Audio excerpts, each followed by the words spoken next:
Seriously? But, Mr. Morris, I don't understand, sir. How can you only be telling me this now? I'm afraid that there's nothing really I can do. I'm really facing a crisis. My hands are tied. But what about my film? Well, I'm afraid you'll have to come up with something on your own. Take it from me. Sometimes you just have to let things go. Same goes for this film festival.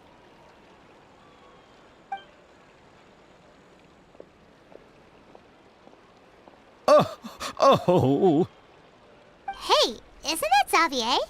So he's back in Fontaine now! Xavier! Oh, why, if it isn't the dear Traveler and Paimon. I really didn't expect to bump into you here at this time. Well, I was doing just fine until I received some terrible news just now. The investor I was working with for my upcoming film has fallen upon some hard times and is no longer able to provide the promised amount of funds. Can't you just find a different investor? Unfortunately, that's not how it works. We had signed an agreement specific to the Fontanalia Film Festival, stipulating that I cannot work with any other investors until the festival is finished. The Fontanalia Film Festival? What's that? Oh, is this your first time participating in Fontaine's Fontanalia Film Festival? Then allow me to fill you in.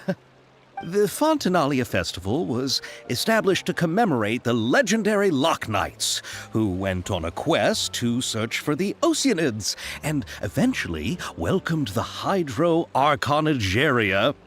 The holiday is deeply connected to the founding of Fontaine, as well as its unique laws and trials. It's one of the most important festivals for this nation. But what's with that weird expression on your face? It's like you're trying really hard to remember something.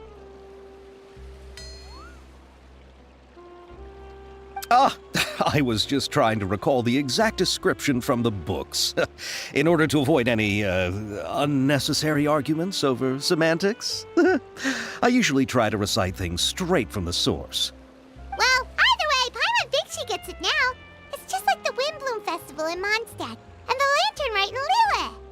Yes, those are festivals of a similar variety. Who doesn't like a good festival? And just like those of other nations, Fontaine will hold a plethora of events around this time each year. To commemorate the Loch Knights, people will imitate them by putting on special costumes, raising golden cups, and going door to door asking for pure water. But a few years ago, Lady Farina started to find the whole idea a little drab, and so decided to change the part about pure water to sweets. That really doesn't surprise Paimon at all. The whole thing seems more akin to a carnival now, and it's quite popular among the kids. Every year you can hear a bunch of them saying, "Trial or treat." Oh, that sounds pretty fun. But how does that connect back to the film festival you mentioned? Ah, yes, it appears I've strayed off topic. I just got too excited after seeing you. Let me get back to the point. The Fontanalia Film Festival is an event proposed by the Fontaine Film Association this year. Now that film technology has matured as a medium, it's the perfect time to introduce more people to the art form.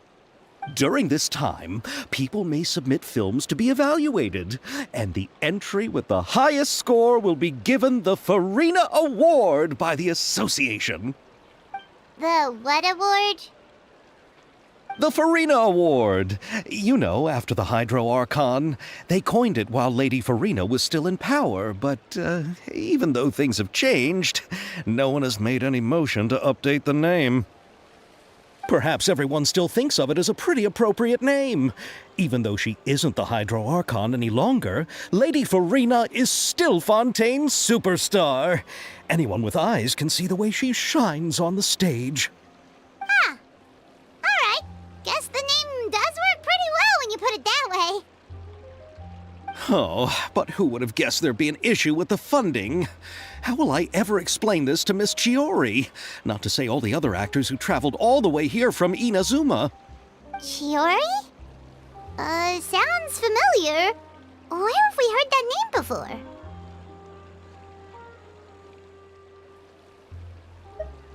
Yes, that's her. I asked her to oversee the event's art direction, including the design of the actors' costumes and appearances. Oh, Paimon remembers now! Navia said that her clothes were designed by Chiori, and Kirara's outfit too! How to describe her? Well, she tends to be pretty direct and can be very forceful when it comes to dealing with people. The fashion world in Fontaine has dubbed her the Thundering Seamstress.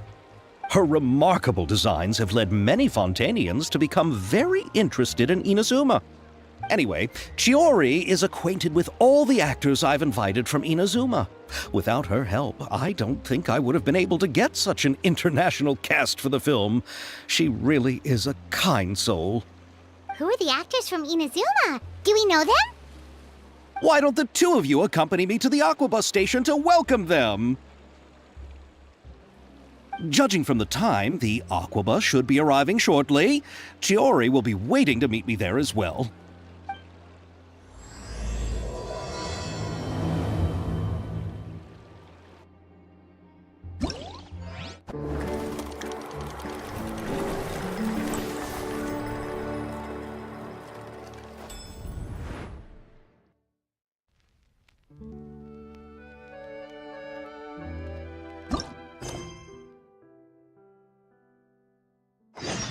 I once considered keeping some pets in my office, but soon gave up on the idea.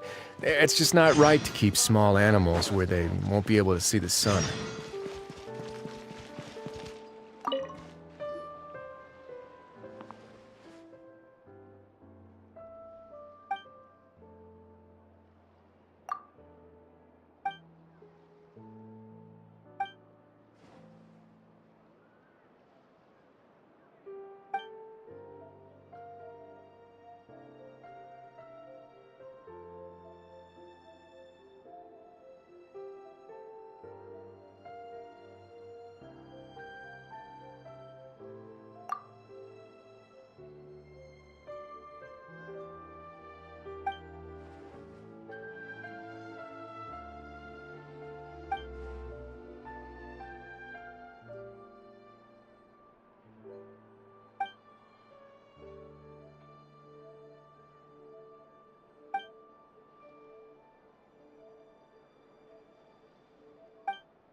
Where do you want to go next?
Have you ever seen these stickers on my back? Do me a favor.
Let's move out.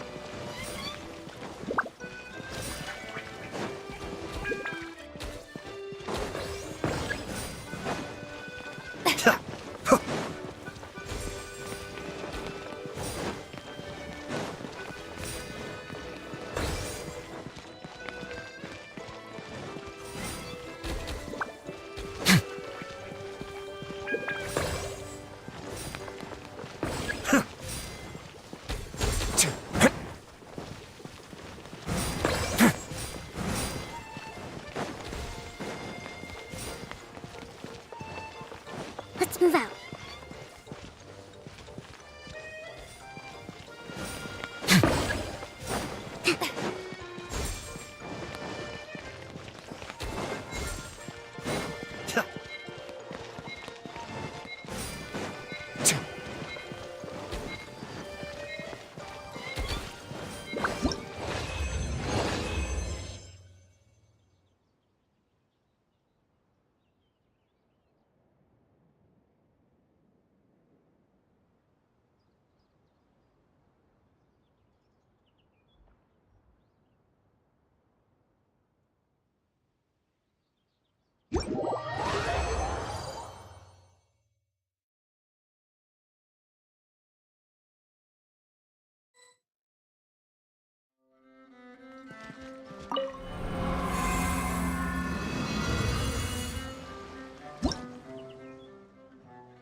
Quit following me.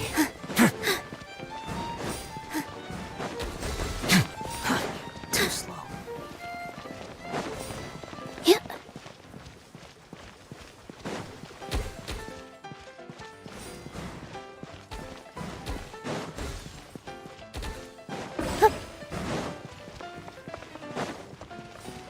Quit following me.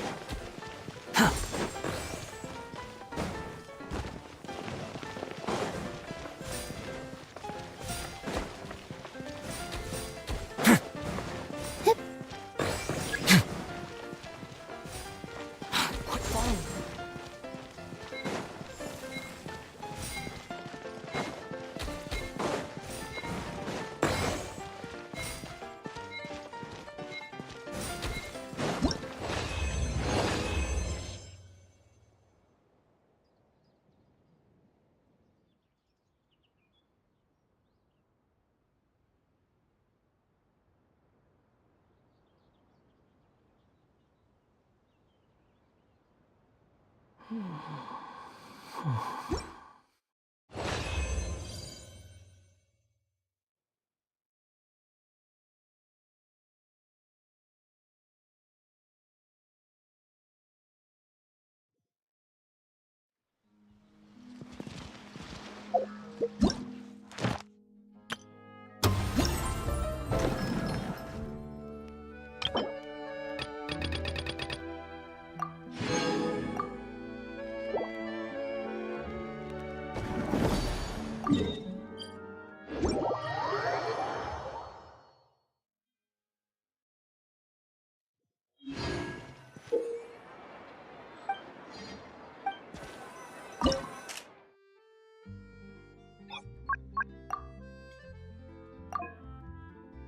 Time for takeoff. I'm going in! Here comes the catch. Gotcha. Inazuma shines eternal!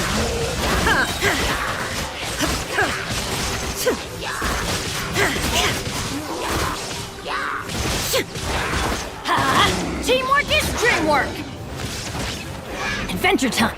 Think you can get away? Game's up. Fun's over. Quietly now. Now you shall perish!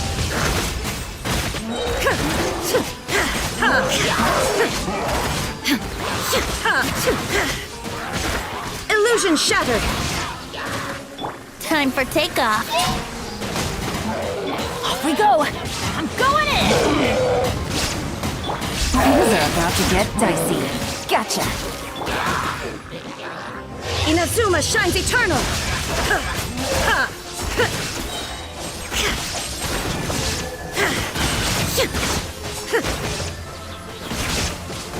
Shine down!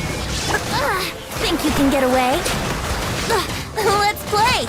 Everybody stand back! Game's up. Fun's over. Quietly now. Torn to oblivion! Illusion shattered!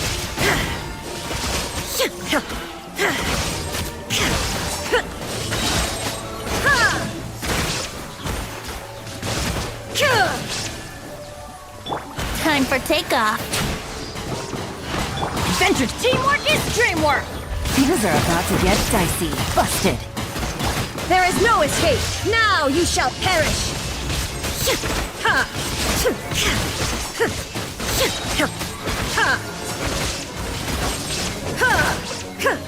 Shine down! Think you can get...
Illusion shattered! Falling leaves, adorn my night!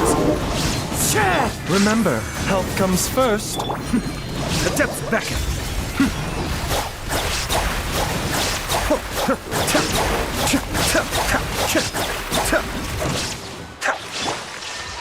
Torn to oblivion!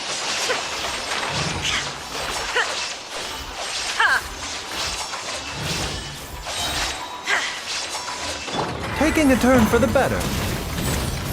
As one with wind and cloud! Kamisato on. Suyu, cascade.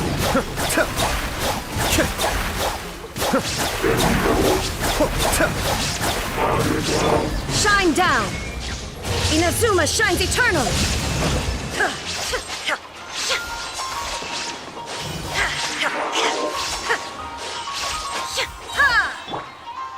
Fallen leaves, adorn my night, wind strider! Remember, health comes first.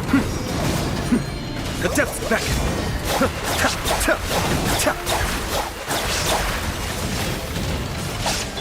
Torn to oblivion! Illusion shattered!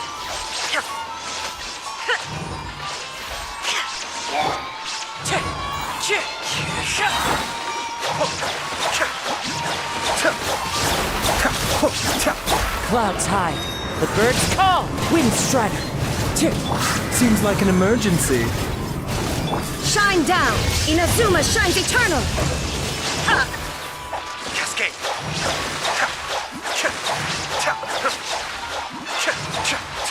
Mind the deluge. Fallen leaves, adorn my night! is no escape!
Shine down! Taking a turn for the better. As one with wind and cloud. Here comes the catch. Gotcha.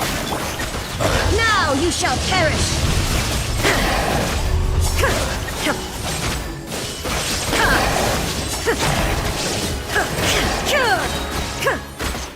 Illusion shattered! A bitter pill to swallow. Remember, health comes first. Fallen leaves. Adorn my night. Things are about to get dicey. Quietly now. There is no escape! Inazuma shines eternal!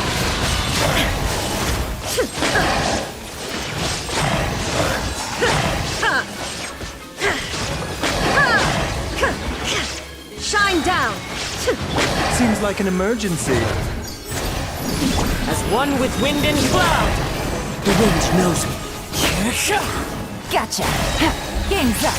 Fun's over. There is no escape! Now you shall perish!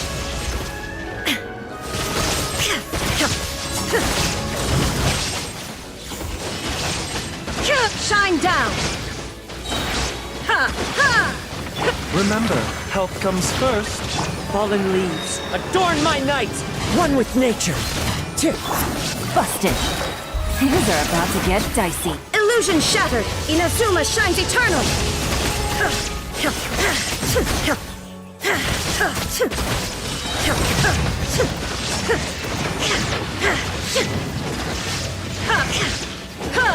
Seems like an emergency.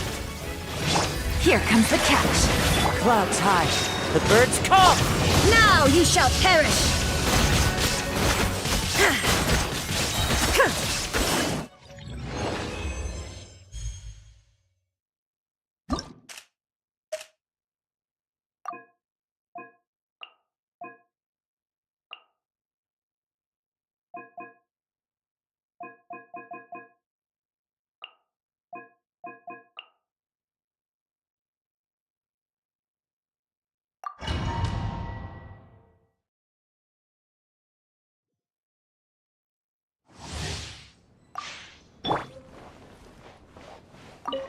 I will have order.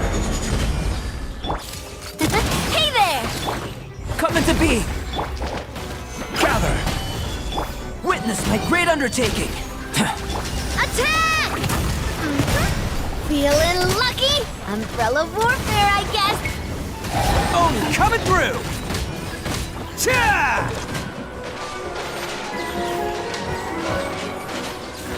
Bam!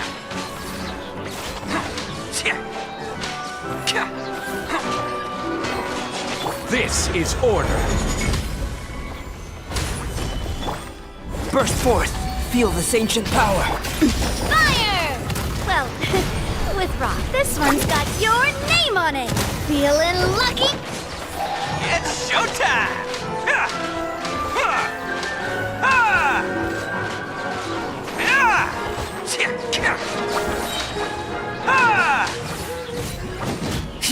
I will have order. Live! Moment of birth. Solidify. Fire!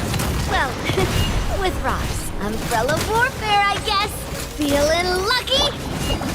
Oni coming through!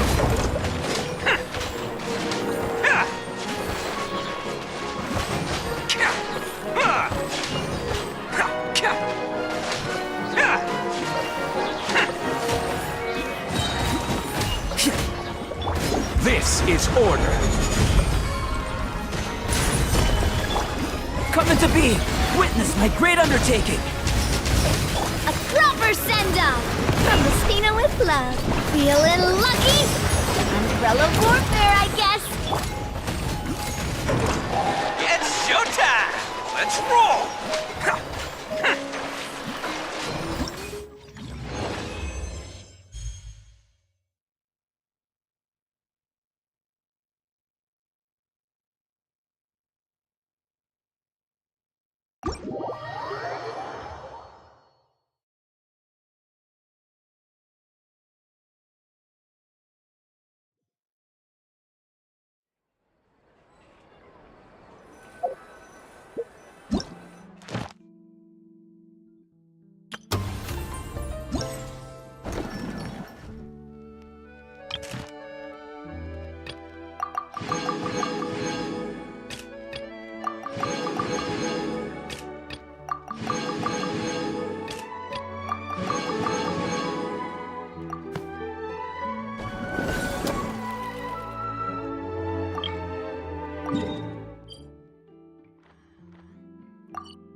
crisis awareness defies words.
Ad Astra.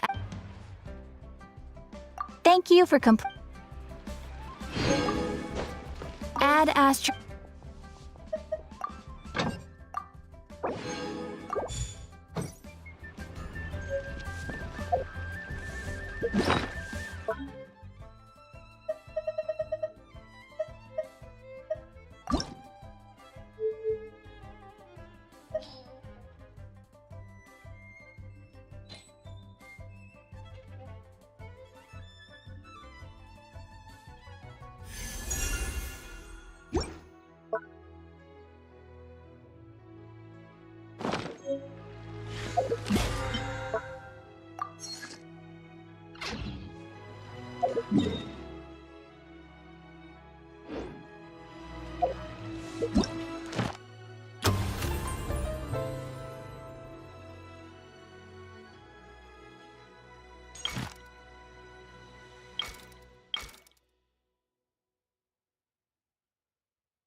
Which is more valuable, unlimited mora or unlimited time?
Miss Chiori? Your talk with the investor sure went fast. The Aquabus hasn't even arrived yet. Oh? And who are they? Allow me to introduce you. This is the Traveler and Paimon. Pleased to meet you. Likewise! We've heard the owner of Chioriya Boutique is a skilled seamstress, so it's a real pleasure to finally meet you. Why, thank you. I strove to create an outfit that matched her high social station as the demoiselle. So tell me, what happened? I can tell the conversation didn't go quite as expected. Well, it's like this.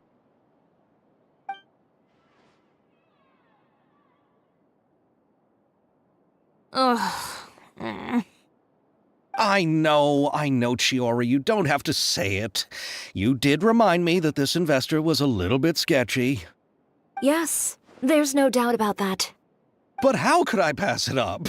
He offered me twice as much as the others. And therein lies the problem. Yes, but just put yourself in my shoes. After obtaining such an excellent script, it's only natural that I would want to make the most of the film. The budgets that the others had proposed were nowhere near enough. It's difficult to find someone willing to front such a large amount of mora, so... Don't be sad, Xavier. We might be able to help scrounge up some more together for you. Oh, thank you, Paimon. That means a lot to me. But the cost of the film is staggering. I'm afraid that any mora we can scrounge together in a short amount of time won't even be able to cover the actors' fees. We need to move on. What's happened has already happened, and there's no changing it. But now's not the time to give up. What? You're saying that you have a plan? No, that's not what I mean. I'm simply saying I wouldn't give up just yet. The actors I recommended aren't just abnormal after all.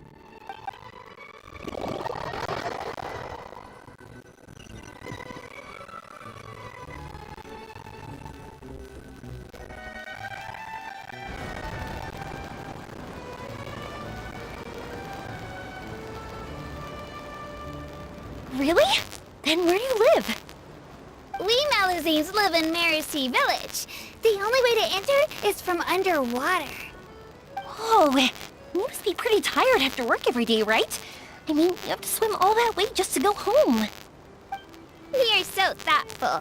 But some Malazines choose to live in the Court of Fontaine because it's so much more convenient. This is our stop. Oh, we've arrived, but I haven't even finished chatting with Abel yet. I also enjoyed Abel's introductions to Fontaine along the way. Everything you described was so clear and detailed that we can't help but want to hear more. Thank you so much. I'm usually working here on the Sakura bus, so I hope I'll have the chance to see you again. There are still many more places I'd like to introduce to you.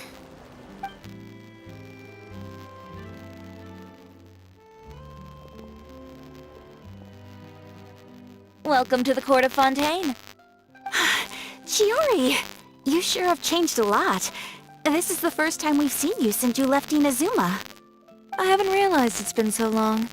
I was in such a rush when I left that I didn't even get to say goodbye. Thank you for extending the invitation, Mr. Xavier. I'm looking forward to a fruitful trip here in Fontaine. It's an honor to have the head of the Kamisato clan visit us. So they are who you meant when you said you had actors coming from Inazuma? Oh? It's the Traveler and Paimon. Wow, what a coincidence! Ayaka and I were just talking about you on the way here. Are you also here for the film? We just ran into Xavier earlier and came over with him. But I'm not an actress. Sir Kamisato and Lady Ayaka are the real actors here. I'm just tagging along with Ayaka to have a good time together. About that, I mean, how was I supposed to contact you when I was making preparations for the film?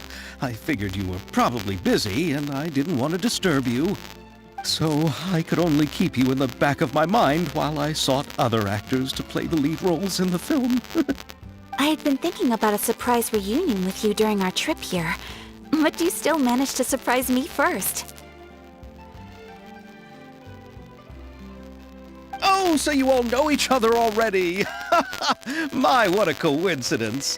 What are the chances everyone could be brought together here like this? Why don't we go to Hotel de Boer and catch up over a meal? I've already made a reservation. Huh? Did you reserve 2 spots for us too? Yes, of course, of course. I'll be sure to tell the boss to serve a few more delicious dishes just to make sure there'll be enough food. Very well. Then please, kindly lead the way, Mr. Xavier.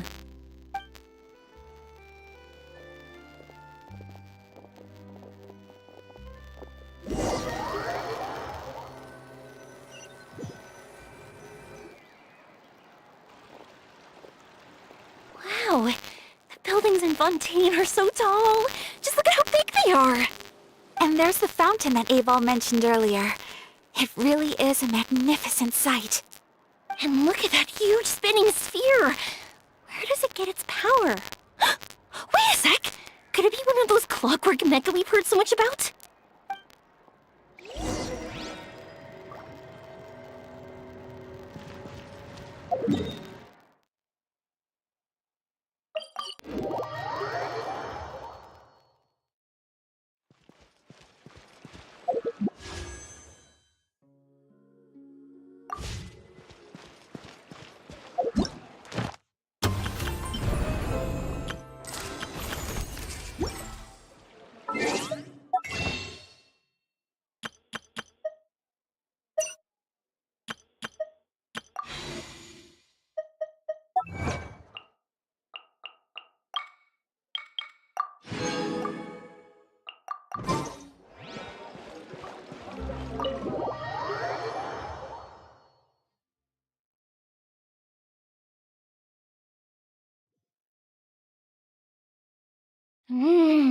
So this is what food from Fontaine is like. It sure is different from what we have in Inazuma.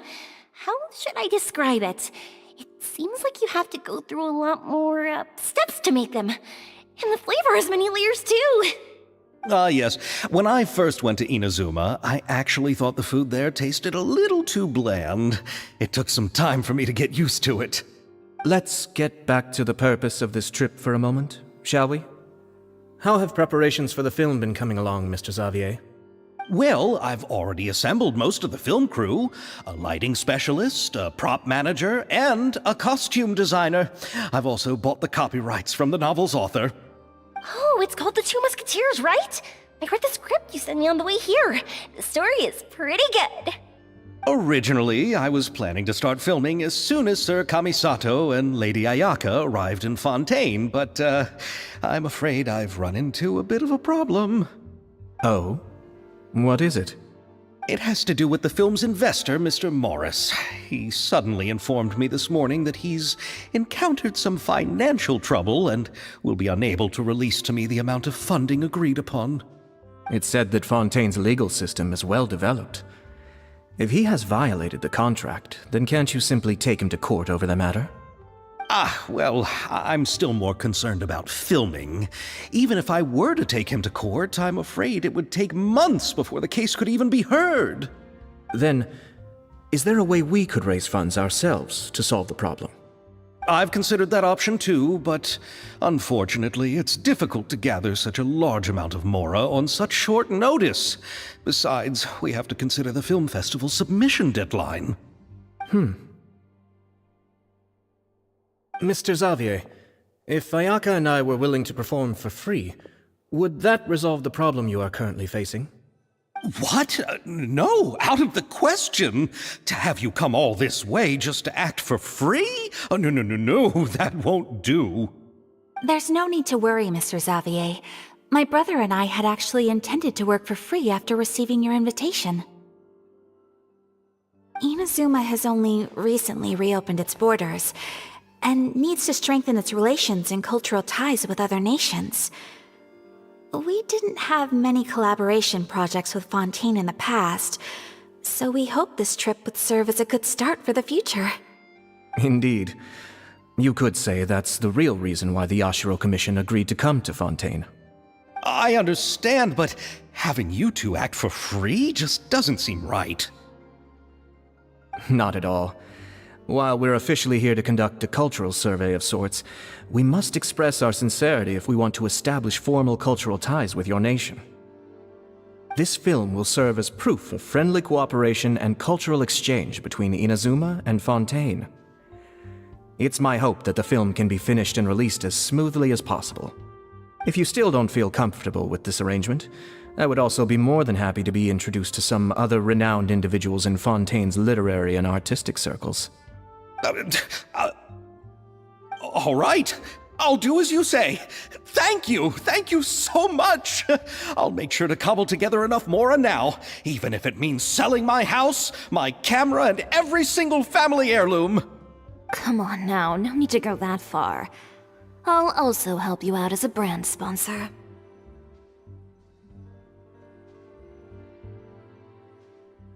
Me too! Even though I didn't bring much more to spend on this trip, it's still better than nothing. You are too kind, all of you. I really don't know how to... Ew. Alright, enough about that. Now that we have Xavier's savings, my support, and 2 leads who are willing to act for free, I think we will be able to make this happen. So, instead of mora, you'll help with filming and production. Oh, but how can we help with that? We don't know much about making a film. Alright, pull yourself together, Xavier. Tell us if there are still any open positions left among the crew. All right. Let me think. We still need a camera operator, a clapper loader, and someone to manage logistics. I originally wanted to personally serve as director, but I've been too busy working as the producer. So the positions of director and director's assistant will also need to be filled. Paimon knows what the director and a logistics support person do, but what's a clapper loader? The clapper loader is responsible for using the clapper board to record and organize the information of each shot when the camera operator begins shooting. The work requires both patience and careful attention to detail. A clapper board? Oh, you mean the thing they hold that goes clap whenever they start filming? Yes, that's right. Are you interested in that job? For sure! Paimon's always wanted to try that! Alright, then you'll be our clapper loader. I can find someone from the store to help with logistics. What do you think, Xavier? Oh, fine by me. As for our camera operator, I was thinking of letting the Traveler take the role. Oh, she's great when it comes to using a camera. Paimon can't even count how many things we've taken photos of during our journey. Yes, that's also what I was thinking. I noticed the Traveler had an eye for photography and composition when we worked together previously. I'm sure that's due to the traveler's journey across Devat and all the places they've seen. After so many adventures, using a camera must be second nature by now. What do you say, Traveler? Are you interested in the job?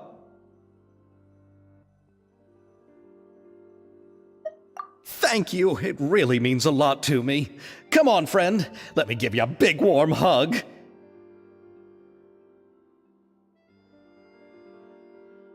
So all that's left for us to find is a director and an assistant. Oh, me! I want to be the director's assistant. All we need to do is help the director, right? I can handle that. All right, then all we need is a director. Oh, all the well-known directors in Fontaine are probably also busy working on their own films these days. I'm not sure who will have time to help. Oh, Farina helped out a theater troupe recently by serving as an artistic consultant. She could be a good director, right? Besides, it's not like she has anything else to do right now. Farina? Do you really think Lady Farina would be willing to help us with our humble project? Isn't that the name of Fontaine's Hydro Archon? My brother has already informed me about what happened here in Fontaine. Yep, that's her! She helped out a theater troupe not too long ago, and now she's taking up work as a director! Well, Ah, I saw that musical. Her performance was perfect, and the storyboards were also excellent. Don't let her former identity intimidate you. She's the best candidate we can think of right now. You'll never know until you give her a shot. fine. You're right, Shiori. I'll do anything for the sake of my film. Anything! Then I'll have to ask the Traveler and Paimon to show me the way to Lady Farina's residence. I just hope she'll agree to help.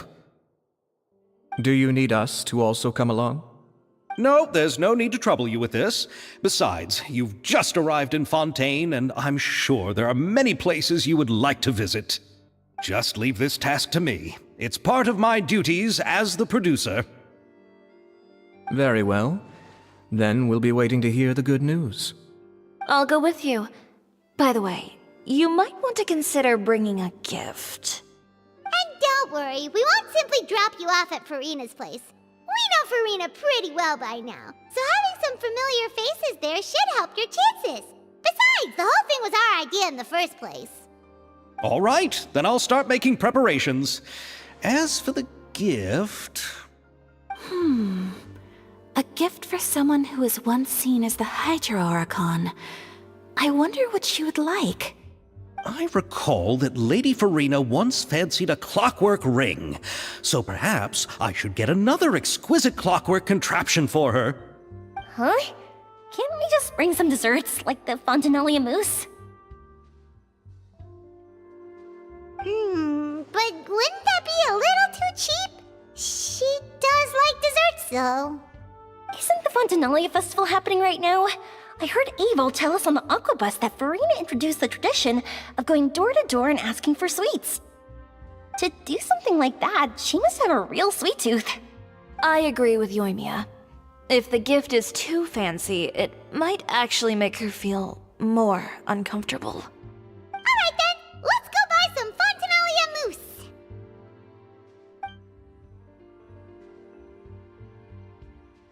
But will that really be enough? We'll be asking her to do a lot of work, you know. You're right. We need to further sweeten the deal. Huh? You want something even sweeter than Fontinalia mousse? Yes, we'll need a gift that's sweeter than any dessert in the world. But what could that be? Your words of praise.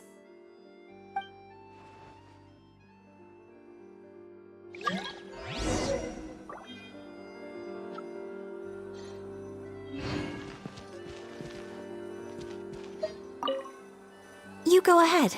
No need to worry about it. Oh, I hope Farina will like the gifts we prepared. Oh, and if you still think we should get something else for her, just let me know. I should be able to make some fireworks.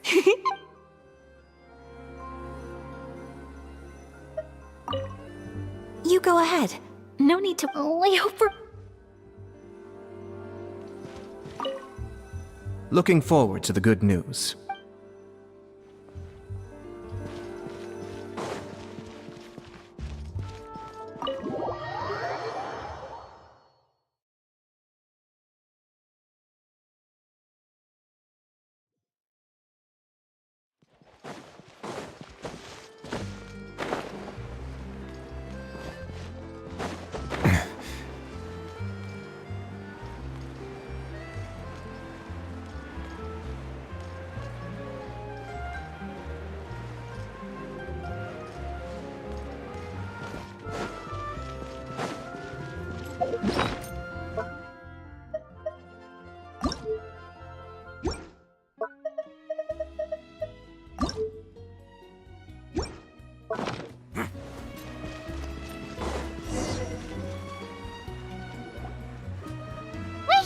This is where Farina lives.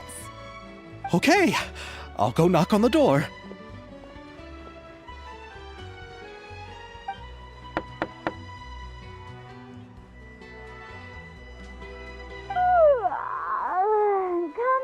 Coming. Seriously, who's knocking before afternoon tea? Who are you? Lady Farina, please allow me to introduce myself. I am Xavier, a film director. Hello. Oh, is that the traveler in Paimon I see behind you? And who's this? I'm Chiori. Ah, the one from Chioria Boutique. Hello, hello. So, what are you all doing here? Do you need something? Did you just get up, Farina? It's already past noon, you know. Huh? Oh, Paimon means the weather is so nice in the afternoon and the sun is so warm. Just like how you make us feel. Sleeping in late is a really smart idea. No. I was just up late last night reading some novels. What does sleeping in have to do with the weather? This is a small gift we've prepared for you, Lady Farina. We hope you like it. No need to be so formal. I'm just a regular person like everyone else now. Oh, is this Fontinalia mousse? It's one of my favorites. That's great! So, actually, there's something we need your help with. Given your renowned passion and understanding of drama, I would like to ask that you serve as the director of our film crew. Oh, but didn't you just say that you're a director? Yes, but for this particular project, I'm mainly working as a producer. Besides, I'm sure that your understanding of the performing arts far surpasses my own, Lady Farina. Are the Traveler and Paimon also part of the film crew? Yep, we sure are. Paimon's the clapper loader and she's the camera operator. Camera operator? That can be a pretty technical job, and it directly affects the final quality of the film. Are you really? No, I'm not questioning your abilities. It's just that I've never really seen you use a camera before. Maybe you can come up with a test for the Traveler and see for yourself. If she can satisfy you with her camera skills, Then you'd have nothing to worry about and can join the team. What do you say? You sure are getting better at rolling with the situation, Paimon. Oh, I do wish to see how skilled the Traveler really is with a camera. Alright, how about this? We'll work with what we have. I'll give you some scenarios and see if your work is up to my standards.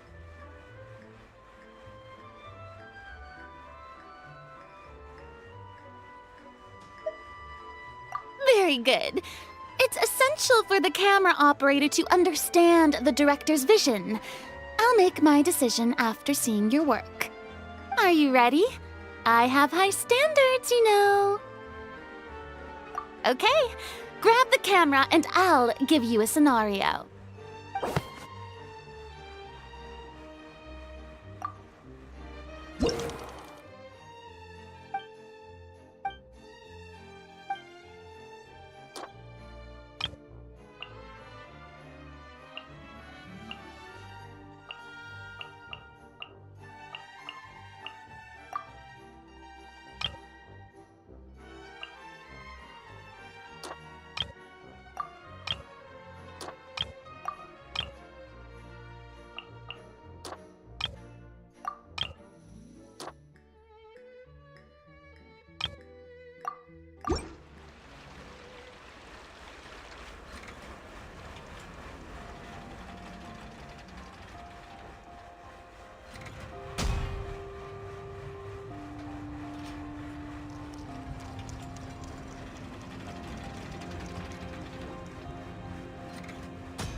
Oh, it appears that you have more skill than I thought.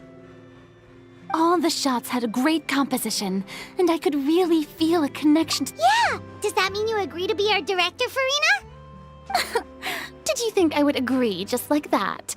After our performance of The Little Oceanid, I've begun to make a name for myself again, you know. In fact, I've already had several troops approach me for the Fontanalia Film Festival. Unfortunately, the scripts were all pretty boring and didn't pique my interest. If others were to find out I agreed to work with you so easily, then, well... Hey, but didn't we have a deal? What else do we need to do to convince you, Farina? Well, what about the pay? Huh? You know, how much you're willing to pay me to be the director? The pay is also an important factor for me to consider, you know. Well, I can offer you this much? What? That's all? If Nervilat were to hear of this, he could charge you with underpaying your labor. I'm sorry, but our crew is in a tight financial spot at the moment. I see. Well, even though it's highly unlikely now that I'll join your crew, there's still something I'd like to ask. Exactly what film are you planning to make? Oh, our script is an adaptation of The Two Musketeers. Huh? Wait, you mean the suspense thriller novel that was a #1 bestseller? Oh, so Farina's read it too. Of course I read it. I've always had a keen interest in artistic works that strike a chord with the populace. I see. It all makes sense now. You must have used most of the budget to pay for the copyright. Not really. The novel's author transferred the copyright to me practically for free once he heard that I wanted to make a film adaptation of the story. The lack of budget is due to another issue. He probably just wants to get his name out there. So, Mora isn't the most important thing to him right now. It reminds me of a delivery courier who wears one of my designs while traveling all across Teyvat. I didn't charge her much for the outfit either. The exposure she provides for my brand is well worth it. So, are you a big fan of this story, Farina? Well, it's alright. The pacing of the story is good, but the character relationships could use some work. When I was reading it before, I always felt like some things were left on a rather unsatisfactory note. I have high standards, you know. Ahem, Mr. Xavier, if, hypothetically speaking, I agree to be the director, how much freedom would I have in terms of script revisions and creative interpretation? Oh, as much freedom as you would need. I wouldn't dare doubt the tastes of Fontaine's greatest star. Good. Then I'm free to alter the script as I see fit? Absolutely, no problem.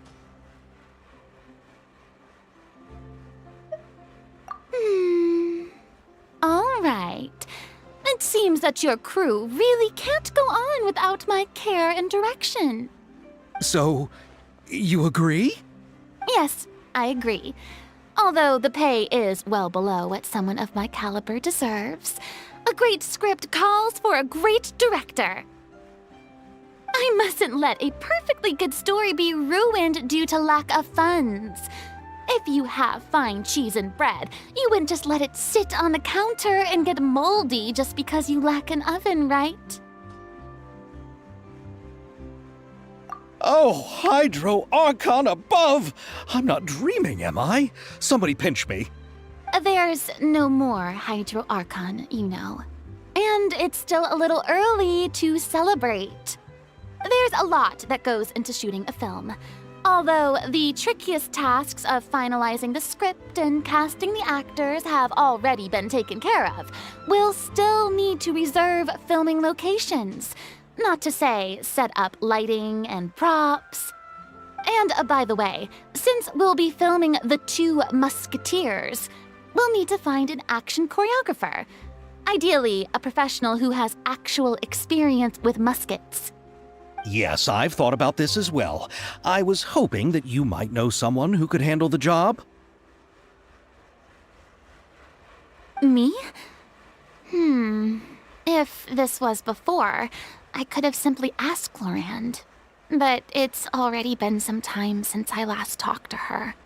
Navia can also use firearms, but unfortunately, her style is quite different from that of the characters in the story. Could we ask the Special Security and Surveillance Patrol?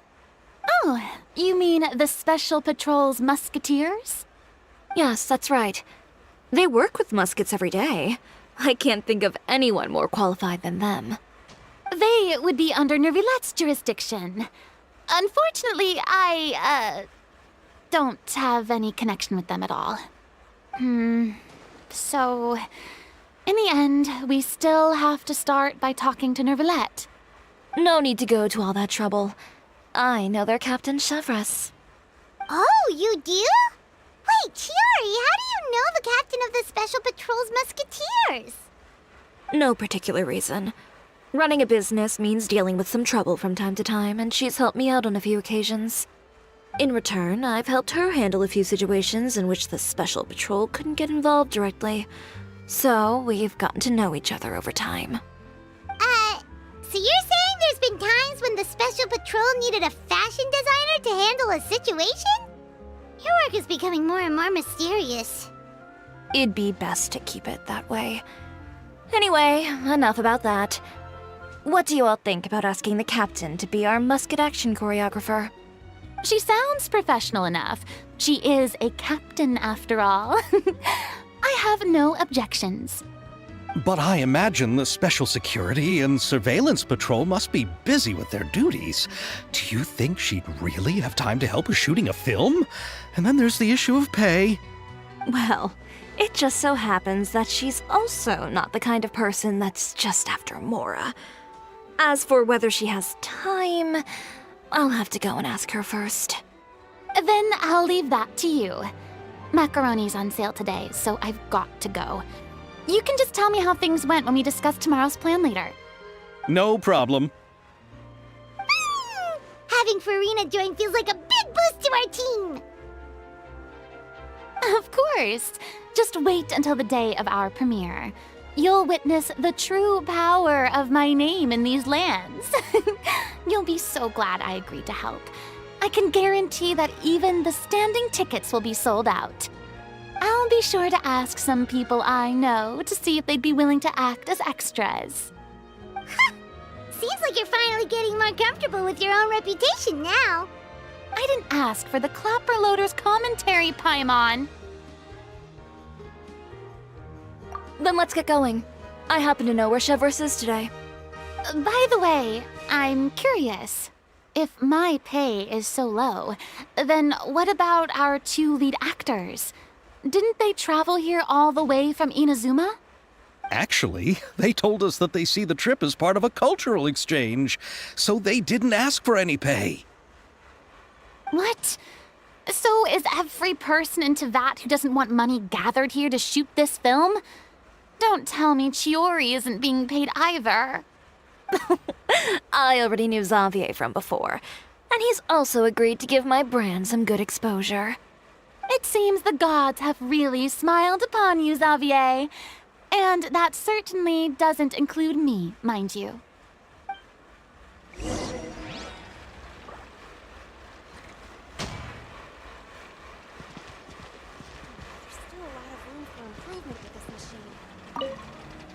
Besides the macaroni, I should also pick up some...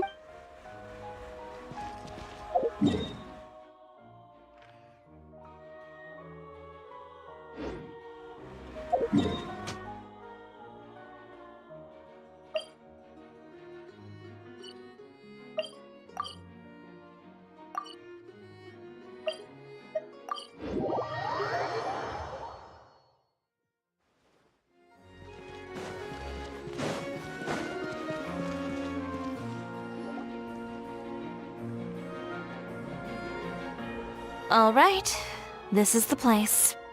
But where's the captain? There's hardly anyone around here. She's over there. The one with an eye patch reading in front of the newsstand. Oh, her! Paimon could tell there was something different about her. She seems kinda intimidating. Please wait here for a moment. I'll go fetch her. She's working now, so you might not want to get in her way. Working? But isn't she just standing there and reading a novel? Just trust me. Oh, alright, let's see what happens then. Chiori sure is a mysterious person. She claims just to be a fashion designer, but she knows all these powerful people. The court of Fontaine isn't particularly tolerant of visitors from overseas, so it isn't easy for a foreigner to promote their brand here. Even more so in the competitive world of fashion. Even a local like me just trying to make a film has to face all kinds of challenges, so I can only imagine what Chiori has been through to get where she is today. I'm sure that having more connections has definitely worked in her favor. Reading on the job? Detective novel. One main character? No. Multiple. Branching storylines. I see. How's the plot coming along? One of the main characters is about to make a choice that will affect the rest of his life. I'd wager he's going to make the wrong choice. Any way to speed things up? There's something I need your help with. You know that doesn't depend on me. It all comes down to what the character chooses. Which is exactly why I'm here to help.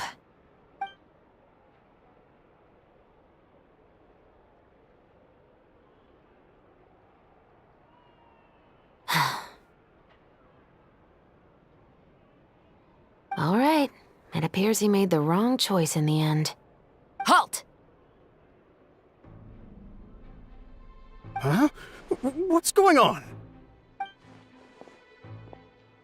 Hand over whatever you're holding. Oh, it's just a book. I didn't buy anything else. Then I'm sure you wouldn't mind letting me have a look. Excuse me, officer. I don't mind you standing around here, not purchasing anything, but I'd prefer if you didn't disturb my customers. It's bad for business, you know. Don't give me that act. You won't be able to get off so easily either. I am Chevraz, captain of Fontaine's Special Security and Surveillance Patrol. I will say this one last time. Hand over whatever you're holding at once. And before you do anything unwise, let me remind you that I'll have you on the ground before you can even think about making a run for it. All right. I'll give it to you. But please let me say something first. If there's any contraband in that book, then the shopkeeper here is the one who slipped it in. I don't have anything to do with this. Why, you trying to leave me on the hook, huh? You were the one who said you wanted it. Save it for the interrogation room. Take them away, Letelier.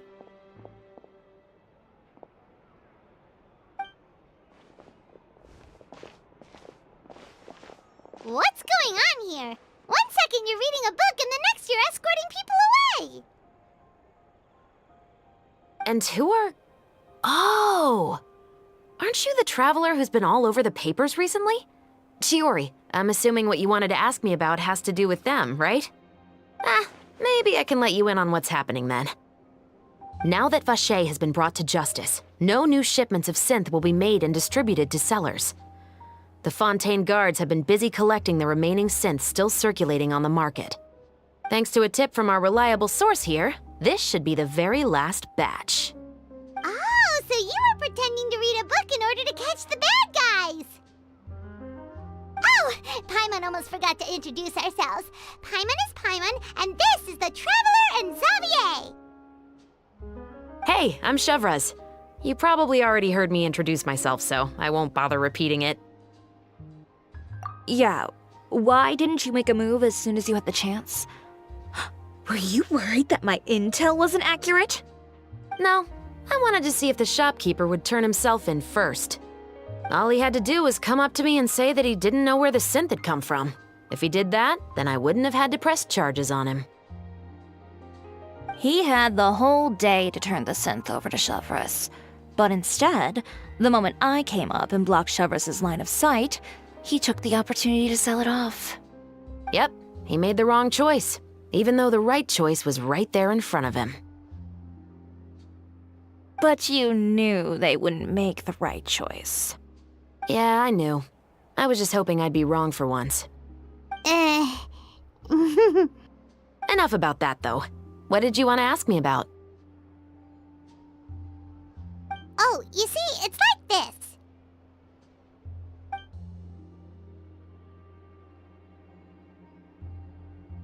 The Two Musketeers. You certainly have a good eye for a story. So what do you need me to do? Just be the action choreographer for the actors? Yes, that's right.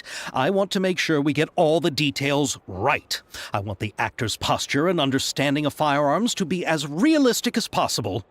However, I'm afraid this work will require a bit of your time, since you'll have to be present whenever we're filming. Also, as for the pay... No need to say any more. I'll join. Huh? Just like that?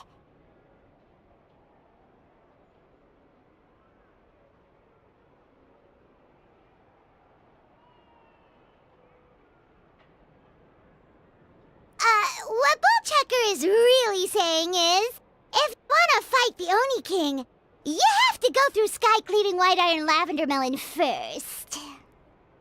Really? You're willing to help us with our humble film project? Sure, it's no big deal. As I said, we've wrapped up our investigation here, so I don't have any other tasks on my plate for the moment. Besides, I personally really like this novel. I even have the collector's edition at home. Stories where justice prevails over evil never get old for me. Then we've got a deal? Yes, I'll see you on set tomorrow. Oh my! I can hardly believe it! I should tell Lady Farina immediately. Oh, and I must tell the prop manager and lighting technician to get everything ready. We start filming tomorrow! Calm down, Xavier. The film is going to take more than just a day to finish. Still, I should also head back now and start preparing the actors' costumes and makeup. Alright, guess that's it for today then. Traveler, Paimon, please stay for a moment. I have something to tell you. Then I'll take Xavier back. Poor thing. He's so excited that he can't even walk straight anymore. I don't want to spend our first day fishing our producer out of the fountain. He'd better.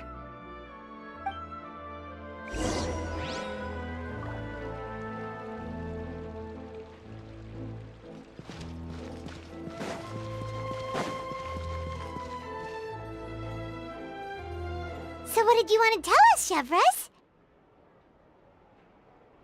Have you read The Two Musketeers?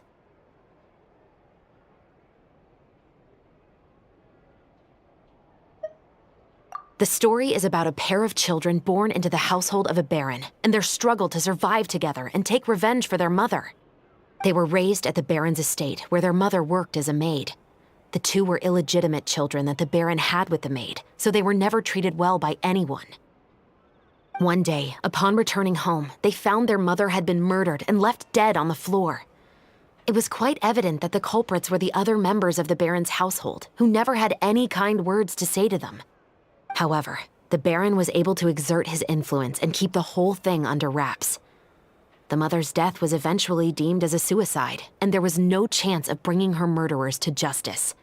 The two siblings decided to flee and someday avenge their mother. Many years later, members of the baron's family suddenly started turning up dead one after the other, all killed by gunshot. A rainbow rose was found on each of the victims' bodies, being the flower that the kid's mother liked best. The baron believed that the mother's soul had come to take vengeance on him, so he lived in fear each day. But it was actually those two siblings who had fled all those years ago. They relied on each other to survive and trained day and night, eventually becoming adept musketeers. They used all of their abilities to collect evidence and clues before executing their plan and exacting revenge on the baron. Their actions let the truth behind their mother's death be known to all. That's quite an exhilarating story. Yep, the baron got what he deserved for his evil deeds, and justice was able to prevail. It was just the kind of story I enjoy. Oh, so is that why you were so willing to join our crew, Chevres? You could say it was one of the reasons. Oh, you mean there were other reasons too? I've read the reports about you. Whether it was at the trials or when you lent your hand to resolve our nation's crisis, you've shown that you've got a strong sense of justice, as well as a great mind for deductions.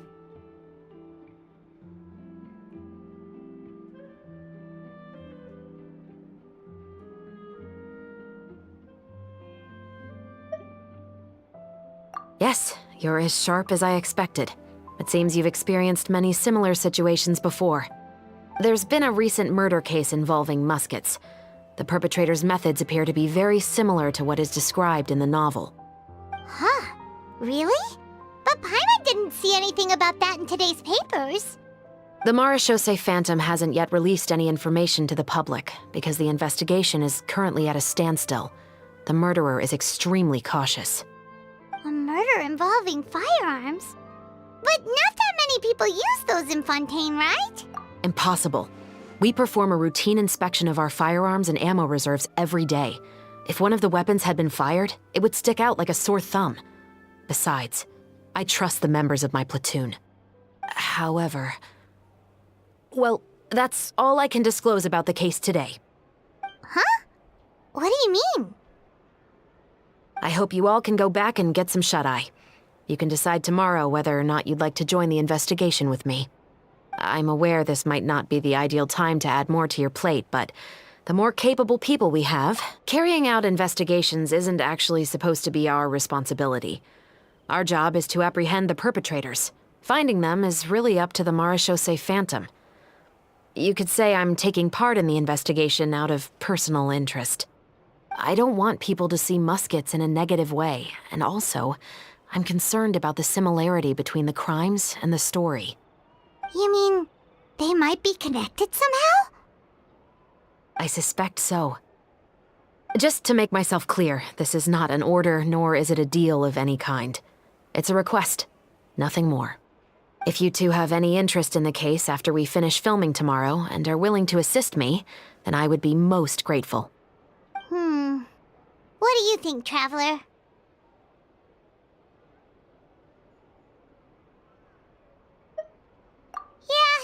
right. Paimon's getting a little tired, too. We've really been hustling all day. You'd better head back and get some rest.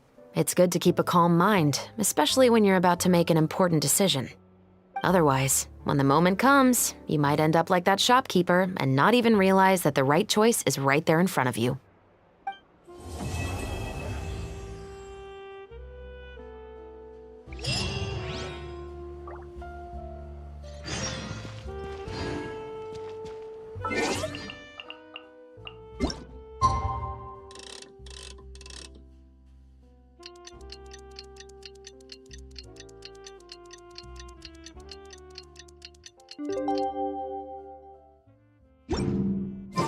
It's finally time to meet up with him.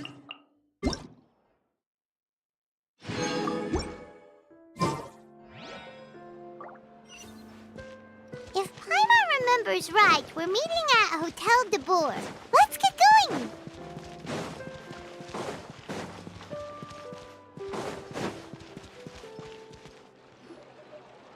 Ayaka! Yoimiya! You're already here! Good morning. Xavier said yesterday afternoon went well. Yeah, and how about you, Ayaka? What were you up to yesterday? After we split up, Ayato went to see Udex Nervillet at the Palais Marmonia. I was originally thinking of going with him, but he said he could manage it himself. He told me to go see the sights around Fontaine and to enjoy the local culture. So I rode the aqua bus with Yoimiya and visited the opera house on Aranias Island. Yeah, you wouldn't believe what we saw there! 2 mechanical puppets that were dancing together! You've already seen them, right?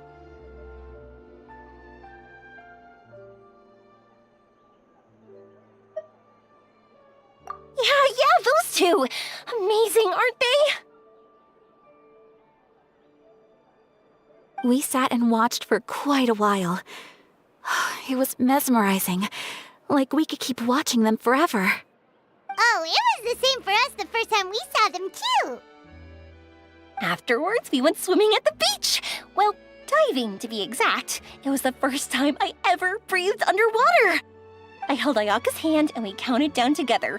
3, 2, 1, and then splash! We were beneath the waves.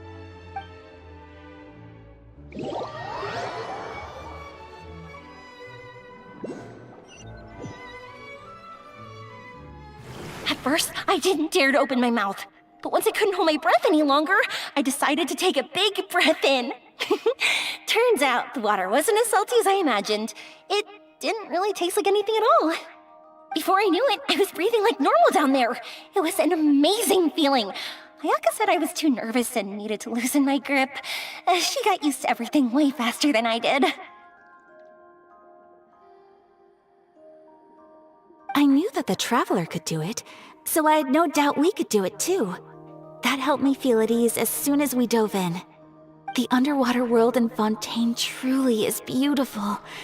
I love seeing the romaritime flowers blossoming underwater, like little candles lighting up the streets at night. Yeah, and there were so many creatures that we've never seen in Inazuma. Like those fish that shimmer like a sword blade. Whoosh! Oh, and those big fish that call when they see people. Ooh. Oh, you mean Hunter's Rays and Blubber Beasts. I just love the name Blubber Beast.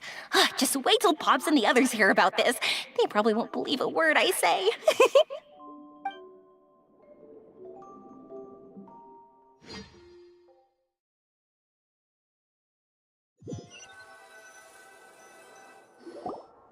Yoimiya was down there for quite a while. It was dark before we finally rode the aqua bus back to the city. I figured she'd want to sleep in today. Yeah, even I was worried that I wouldn't be able to get up. I still felt like I was drifting in the waves when I went to sleep last night. But as soon as I woke up today, I remembered that we'd all be shooting a film together, and I was ready to go.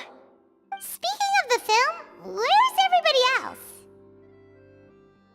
My brother and Xavier were speaking to the restaurant owner about using the place as a filming location. They should be here soon. As for the others, We're here.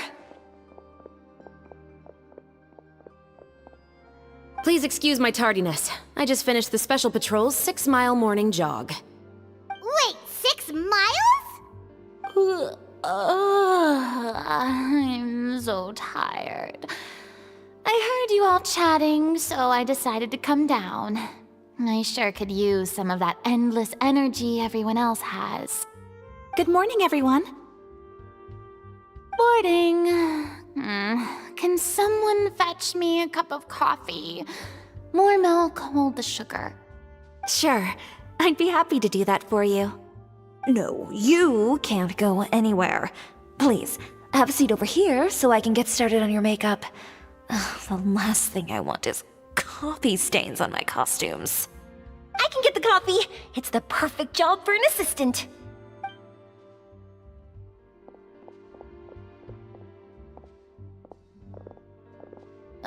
So much energy.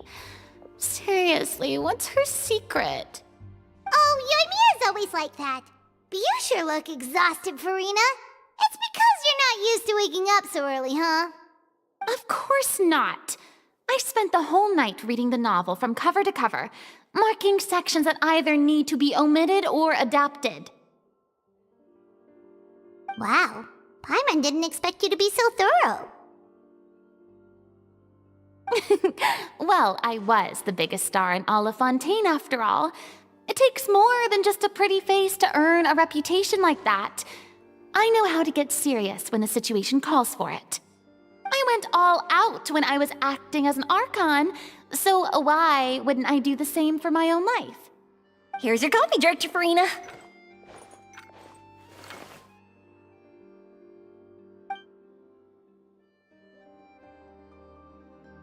Oh, thank you.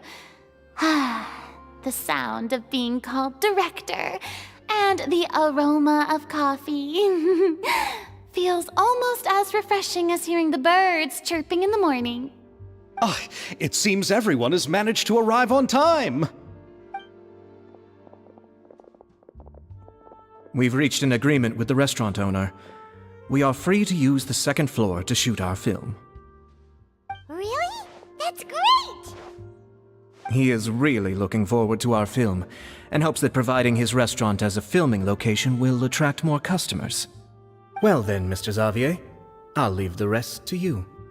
Okay, thanks. First, I'd like to introduce our new members. This is our prop manager, Veronique. She'll be in charge of all the film's props and items.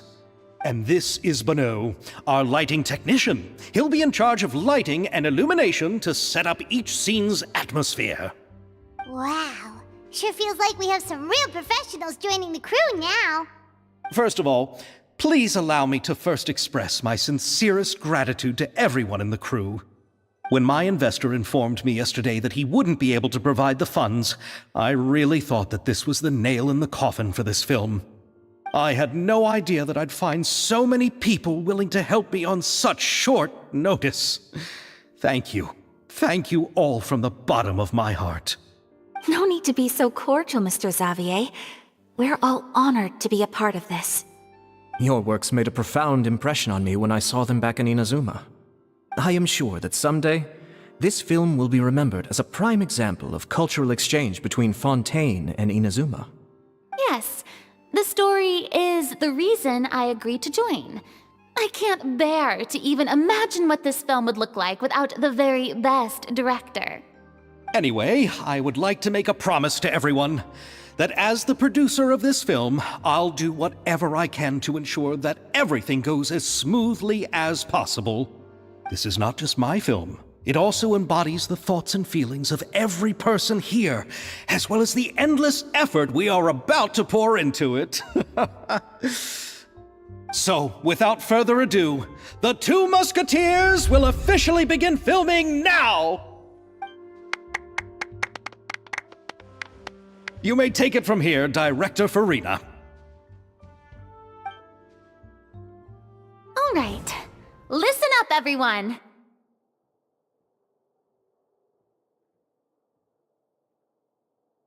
The first scene takes place when the two young musketeers are living at the Baron's home, still unaware of all that is about to happen to them. We'll need props and lighting to set the scene. Our lead actors can go get their makeup done, and extras, please take this time to go over your positions. Whoa. Seems Farina's really kicking things into gear as the director. Is everyone clear? I don't want anyone traipsing around the set like umbrella finches. All right, cameras will start rolling as soon as the set is ready. Let's make a film that'll make some serious waves in Fontaine. Not the kind of waves that drown people. I mean, the good kind of waves. Seems like she's still a bit traumatized by that. Anyway, let's go see if there's anything we can do to help.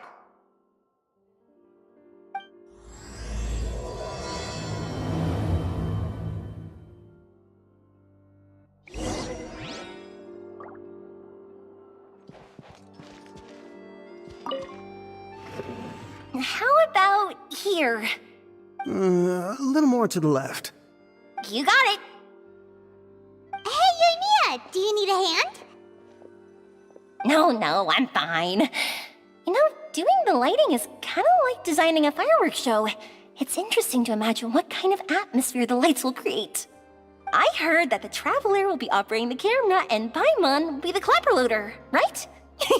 Those roles are just perfect for the two of you. Really? Is that because it'll be easy for Paimon to hold the clapperboard while flying? Well, sure, there's that, but that's not exactly what I meant. I just think that after all your journeys together, you two must have developed a super close bond and just naturally know how to work with each other. If I'm not mistaken, the director will want the cameras rolling as soon as the clapperboard goes clack.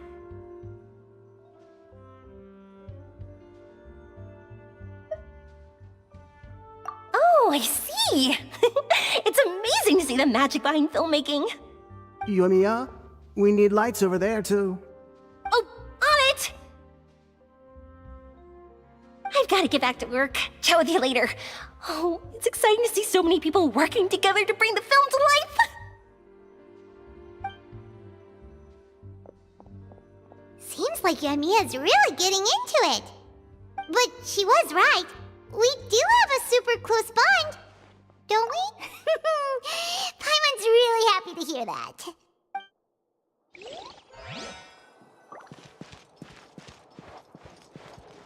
I don't need any help here. What?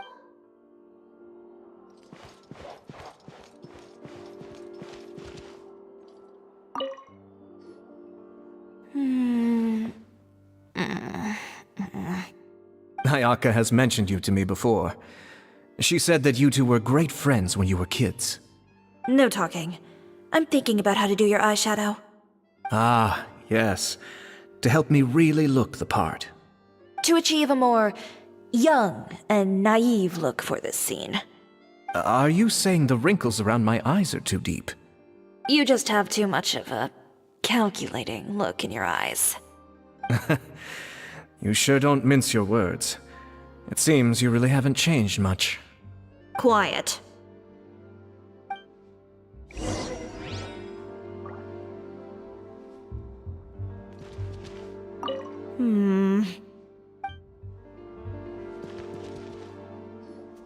So, this is a real musket? No, it's just a prop weapon. Not bad. Have you seen a real musket before? Only in books and newspapers. I made this one based on the relative shape and proportions I saw in reference images. When we're filming, some special gunpowder will be applied around the muzzle, which will help create the flash and smoke effects of a real gun being fired. Which means it'll be up to the actors to portray the recoil. That's right. The sound effects for gunshots will also be added in post-production. Thank you, Veronique. I think I know where to start now. However, the musket's gears and firing pin could still use some work. Adding some wear on the metallic components will make them appear more realistic. Also, be sure to rub the muskets with some oil each time before we start shooting. That'll give the impression that the firearms have been well maintained. Good point. You seem to know a lot, Miss Chevres. I assume you use these types of firearms on a regular basis? Yes, I perform routine maintenance on my weapons every day. Just like we as people need to eat and sleep, muskets need to be cleaned and maintained. I also perform similar care for my sword every day, and familiarize myself with its shape and weight, to the point where it feels like a natural extension of my body. Yes, this way, our weapons will never betray us in the heat of battle. Yes, well said. It seems we have the same philosophy on this topic. Oh, sounds like they found a common interest to talk about. Though these props differ from the muskets I use, I can still give you some pointers. Good. I look forward to your instruction. First and foremost, never point the weapon at anyone, regardless of whether it's a real or prop weapon or whether you're holding it or it's on the table. This holds for any time when you're not actively engaging an enemy. Okay, understood. When aiming the musket, extend your arm so that it's level with your shoulder, and use your eye to look down the weapon's sights. Like this? Not bad. Now, try saying your lines. This is the end of the road for you. Good. Now turn your body a little. That way, you'll give your enemy less of a target to work with. And relax your shoulders. Here, allow me to demonstrate. This is the end of the road for you. Huh. Excuse me, Miss Chiori. Director Farina, there's something I wish to discuss with you. Oh? What is it? Like this? Yes, much better. What do you think? I do see your point. But are you sure you wish to do this? I believe it would be most fitting. Well, if you insist. All right, I understand. Miss Ayaka, Miss Chevres, could the two of you please come over here? Huh? What's going on? Are we gonna start filming now? Let's go see. What is it? I have a question for you, Miss Chevres. Would you be willing to play the role of a musketeer? What? To clarify, I would like to turn over my role to Miss Chevres. But brother... Don't worry, Ayaka. I actually view this as a good thing. I was becoming troubled trying to set aside some time to speak to the staff at the Palais Mermonia. I would like to have some conversations about the cultural exchange between our two countries, and I've heard that the bureaucratic process here can get rather complicated. Now, I will be able to focus on my work. Besides, you also know that I'm not really one for public performances. Are you really sure? From a director's point of view, I also felt like the relationship between the two musketeers in the original story could be improved. The older brother in the story plays the lead role with his overbearing character, but this causes his character to overshadow that of his sister, and the theme of the two supporting and relying on each other isn't conveyed very well. But if we were to change the siblings to two sisters of a similar age, then that aspect of the story might come through more clearly. Also, I've seen you instructing Ayaka. That cold and dignified personality is exactly what we need for the older musketeer. Of course, even with all these insights, the decision should still be made by Miss Chevres. Chevres mentioned that she really likes the story, right? Paimon bets that she'll take the role. All right, I'll take the role. Good. It's decided then. I'll get started on making edits to the script. We'll also need to make some immediate adjustments to the lighting, props, and costumes. I have a feeling that our adaptation will be even better than the original story. You're doing a great favor for me, Miss Chevres. You have my gratitude. Don't mention it. I like this character, so if anything, I should be the one thanking you. Well, since my brother is the one who brought up the idea, I suppose there's no need to worry. Let's go, Miss Chevres. I look forward to working with you. Please, just call me Chevres.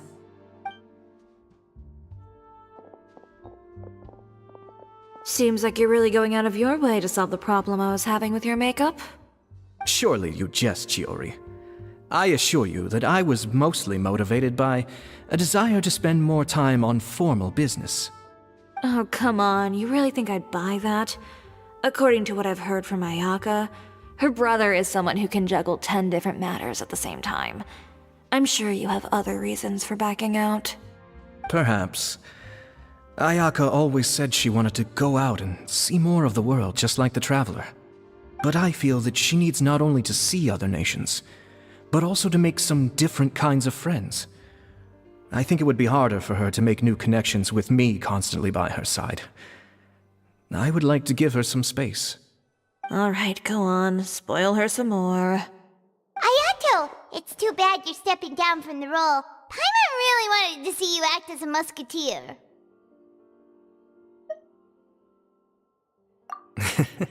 No need to poke fun at me. I'd wager that you also felt that I wasn't the best candidate for the role. It's a little hard for Paimon to imagine you saying those lines. Yes, I've made an appointment to meet some people from the Palais Mermonia. Now, I will have some more time to prepare. Traveler, get the camera ready. Paimon, get the clapperboard. Actors, to your positions. We're about to start shooting the first scene. Go on now. And please take good care of Ayaka. Yep, don't worry. Thank you. I look forward to seeing the film when it's finished. All right, now that we're all here, let me help set the scene for everyone. The first scene takes place when our two main characters are still living at the Baron's estate. They've been ostracized and verbally abused by others in the household, but they still have no idea why. We want to capture how naive and innocent they are despite their pain. Chevris will be playing the role of the older sister, Tulip, and Ayaka will be the younger sister, Iris. Be sure to get close-ups of the main characters at the right moment. Silence on the set! Lights!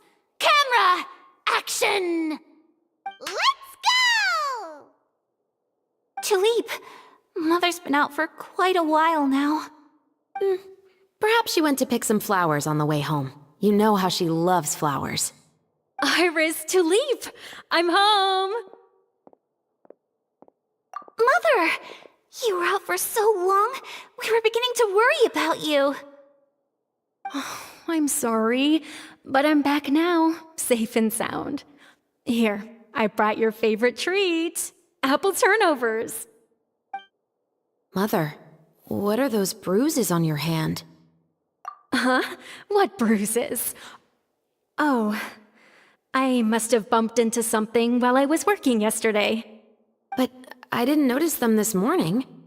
Then perhaps they're from when I accidentally tripped when I was out just now. By the way, did you have fun playing at home?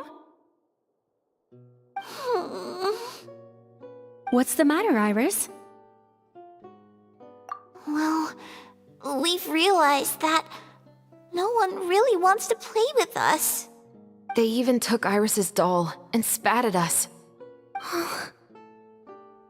And they even called us names. They said we were... Shh! It's all right, don't worry. Girls, listen to me. It doesn't matter what anyone says.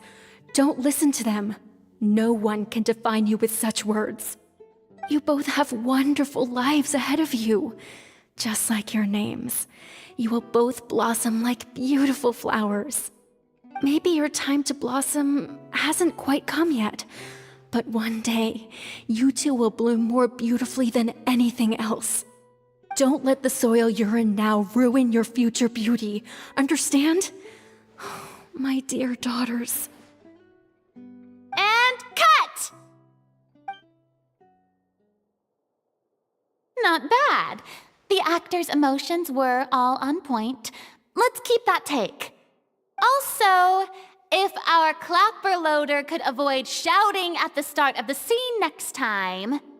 Oh, got it. Great. I was a little worried that my nerves would get the better of me. What about you, Chevros?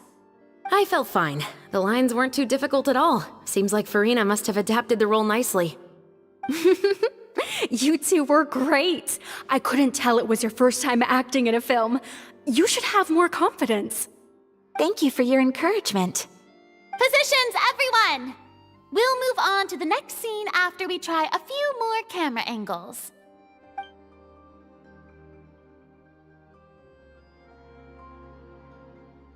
This scene is when our two characters return home, only to discover their mother has been murdered.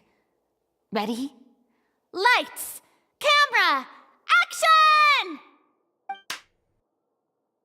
Mother, we're back! Mother?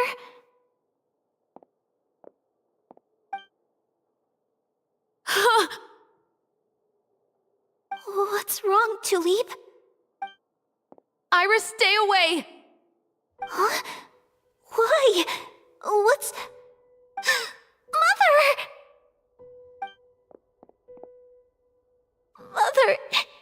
She's...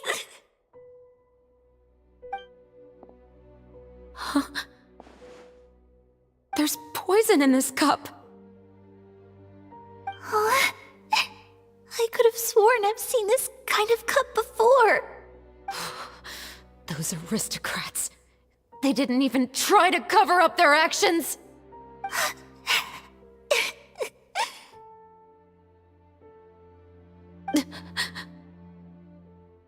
Iris, we need to leave this place. Leave? But now that Mother is gone, where can we even go? Anywhere. All I know is that we can't stay in this house. But are we just going to let them get away with this? We'll have our revenge, I promise you. Just not right now.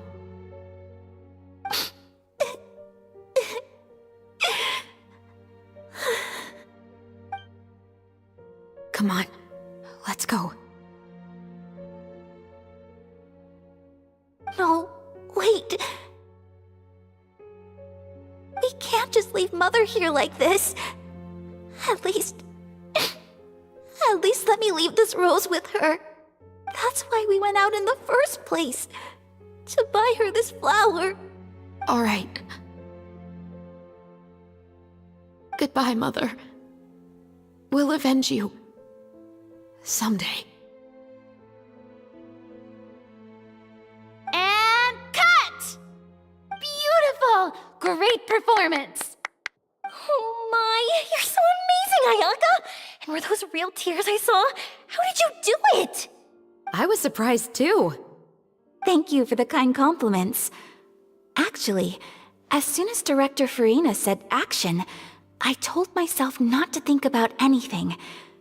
I just felt the weight of the moment and became the character. It's quite similar to practicing the art of the sword. You clear your mind and focus only on what's happening in front of you. Ayaka's performance was amazing. Have I discovered an acting prodigy? Pipe down, everyone! We need to move on to the next scene!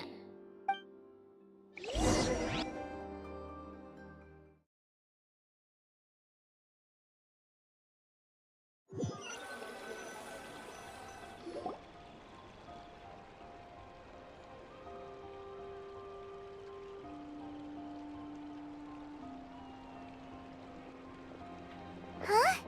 Are we done already? But Paimon wants to keep playing with the clapperboard. How do you feel, Traveler? Is your arm sore from holding the camera all day?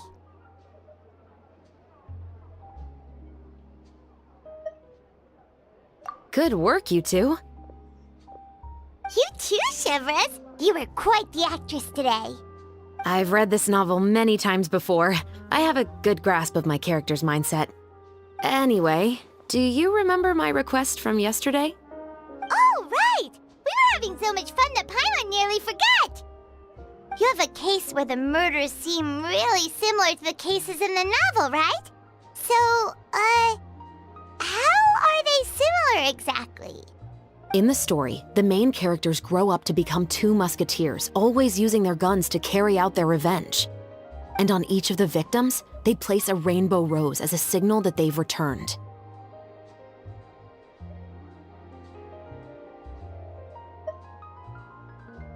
Yes, that's correct. We found rainbow roses just like in the novel.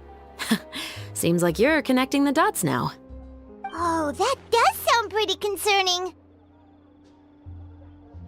Especially after seeing the script today. Oh, now Paimon can't stop wondering what kind of ulterior motive the murderer might have. What do you think, Traveler? You're smart. Paimon wants to hear your thoughts.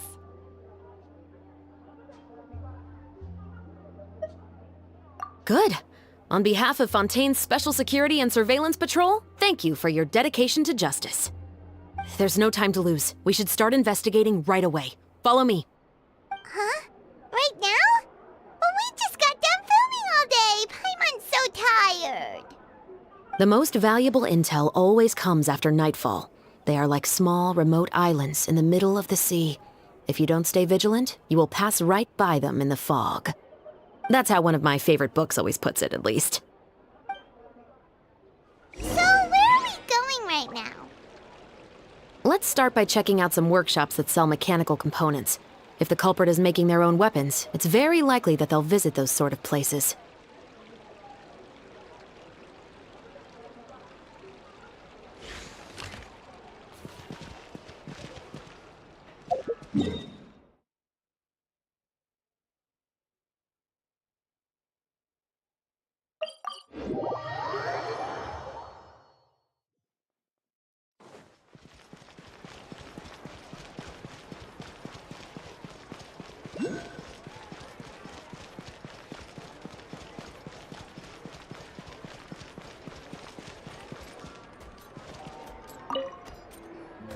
Welcome to Le Show's Clockwork Workshop. How can I help you?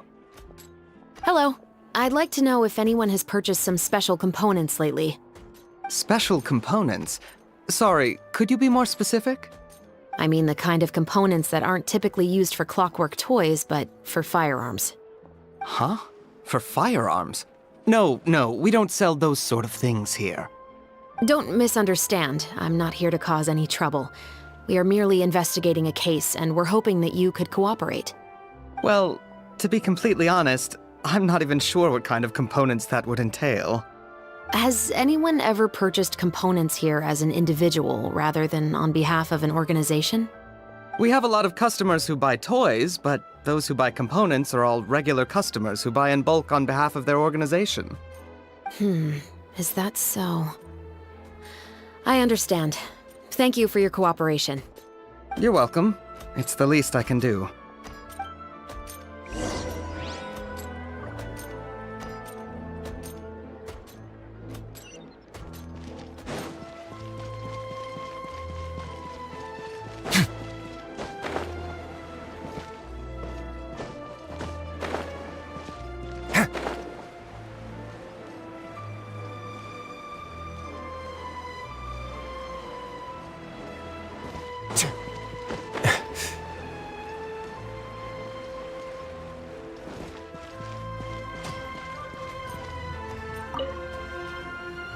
Oh, hey, Chevris. Run out of oil for your musket again? Hello, Estelle. I want to know if anyone has come to your shop recently to order some firearm components. Oh, is this another case? Let me think. I don't think so. Some people have requested that I make some prop guns for the Fontanalia Film Festival, but I refused all of those requests. Oh? Why's that? Because there's no profit! I only make things here that can do some real heavy lifting. I don't have the energy to make some new molds just for the festival. Then has anybody come specifically looking for mechanical components? Well, I usually sell off my scrap to the Fleuve Cendre. I don't typically give them to one specific person. I understand. Thanks for your cooperation. Don't mention it. Always happy to have the Musketeers' patronage. Seems like we haven't found any leads to go off yet. Yeah, unfortunately. All right, let's head to Fliv Sandra next. Huh? Are you sure? People might not be so thrilled to see the captain of the Special Patrol there. You think so, huh? Then I guess you don't know. Huh? Know what? That I grew up in Fliv Sandra.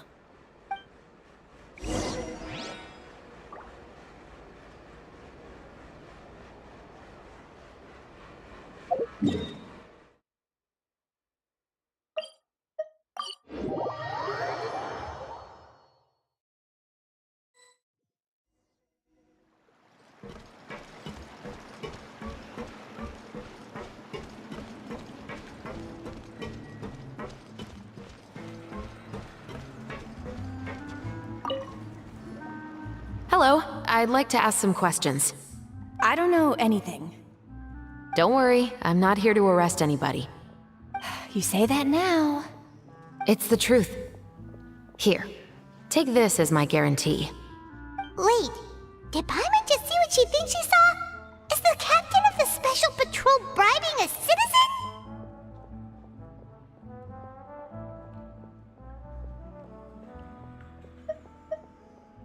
Seems you're different from the other guards. What do you want to know? Have you heard anything related to muskets in Fliv Sandra lately? Anything at all? Muskets, huh? All I know is that about 2 weeks ago, we started hearing some loud noises at night. So loud that it's waking me up. Were they gunshots? Possibly. It's hard to tell around here. Someone's house collapsing, a pipe exploding somewhere. It's all the same. But the noises I'm talking about definitely happened after I fell asleep. Do you know where the noises were coming from? I don't remember clearly. Is it that you don't remember, or that you need to think about it some more? You tell me. Then please, think about it some more. She's giving her even more aura!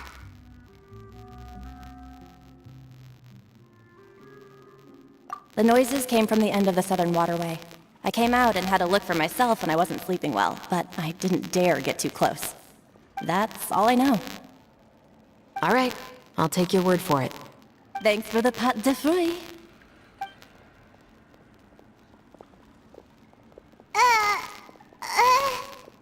No need to be surprised. I grew up here, remember? I know how to get people around here to talk.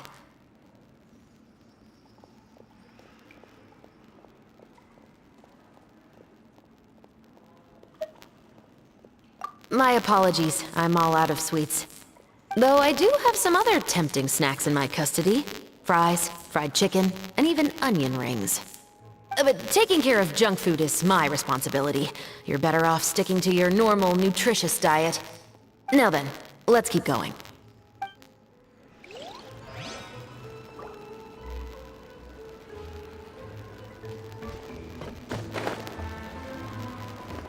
I guess I'm finally on the right path.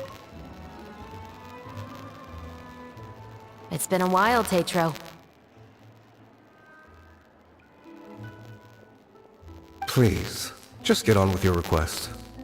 I want to know if you've heard anybody talking about muskets lately. Information isn't free, you know.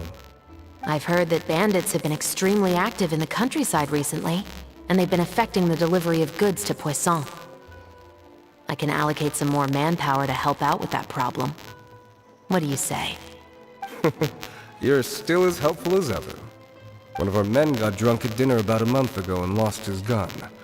3 days later, it turned up in the corner here. What's weird about that? He just forgot where he put it, right? This is Fliv Sandra, my friend. Anything of value left in the tavern won't ever make it to the next day. But that gun turned out to be an exception. It didn't get any new wear and tear on it, and didn't even appear to have been fired. We were quite mystified as to what could have happened. I suspect it came back because the weapon was already known to the guards.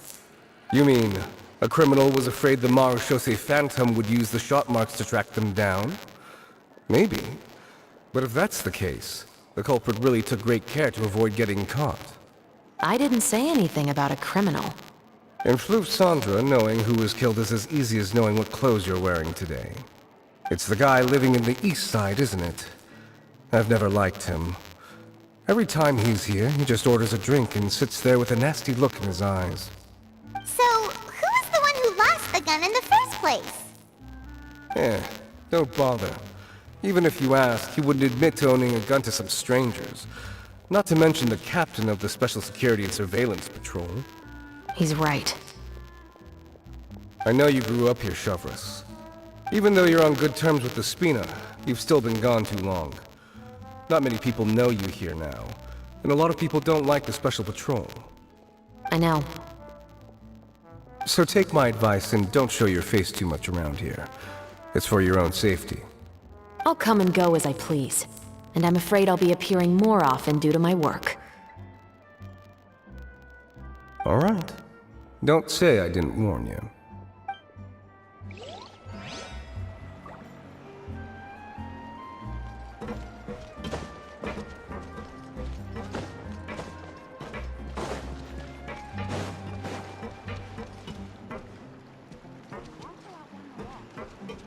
Whatever business you're in, you gotta keep up with the changing times.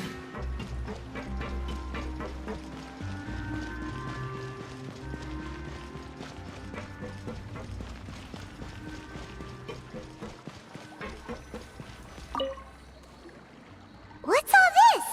Some broken planks and barrels, as well as some liquor bottles? Yes, but have a closer look, Paimon. Even though somebody has purposefully tried to clean them up, these are obviously marks from musket bullets. In other words, someone was here trying to improve their shot. They were using the barrels and bottles for target practice. Could it have been the killer? Your guess is as good as mine. Although many people at Fleuve Sandra own guns, few hide the fact from others. And even fewer would go to such lengths to hide markings from practice shots. Anyway, let's go. There might be more to this.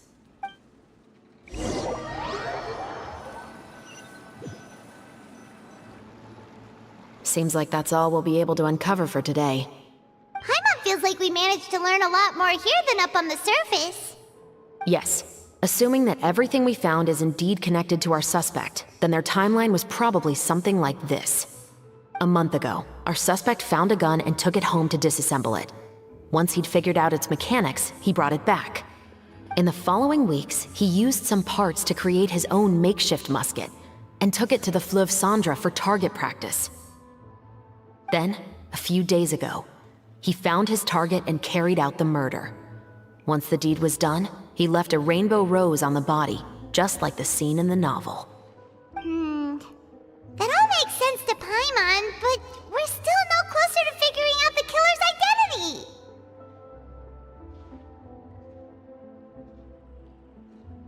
The deceased was a resident of Fleuve Sandra. It's said that he was a poor, solitary man.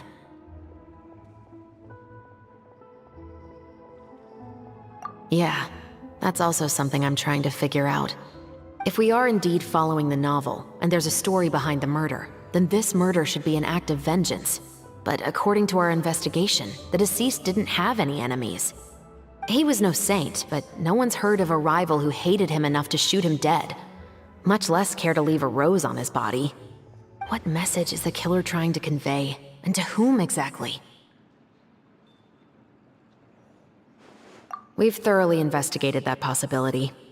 He claims to have spent the whole day at the Opera House on the day of the murder, and the staff there have confirmed his account. Okay, so he has an alibi. Not only that, he lacks a credible motive as well. He has a family of his own, and both of his parents are still alive. I've looked into his records. He was adopted at the age of 6, and all the proper procedures were followed. There are also records of him at an orphanage before then. In the story, the mother of the 2 musketeers was murdered after the children turned 10. Of course, he could have changed the children's ages, but I don't want to assume anything without evidence. More importantly, I've also had a chat with him in person. He didn't seem like the kind of person who would pull the trigger to kill a man. Then, what should we do now? We have all this new information, but it doesn't help us move forward. Investigations take time. I didn't expect us to catch the culprit in just a single day. How about this? Let's spend the next few days filming with the crew. We can continue the investigation once we're done with the film. I'm sure that given time, new leads will present themselves. Wait, but weren't you saying Intel is like small, remote islands in the middle of the sea just a moment ago? Wouldn't you just miss them if you were to stop looking? Ah, but the book had more than one reference to the islands, Paimon. Oh? What else did it say then? As long as you spend enough time sailing through the fog, you'll eventually come across an island.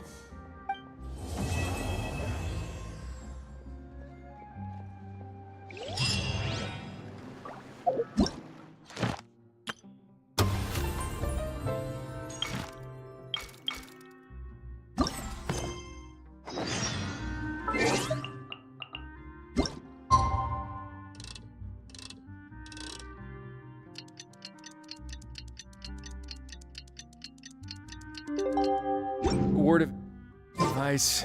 It's filming time again! Our schedule is jam-packed for the next couple of days, too.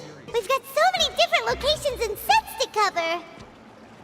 Anyway, let's head out and meet up with the others.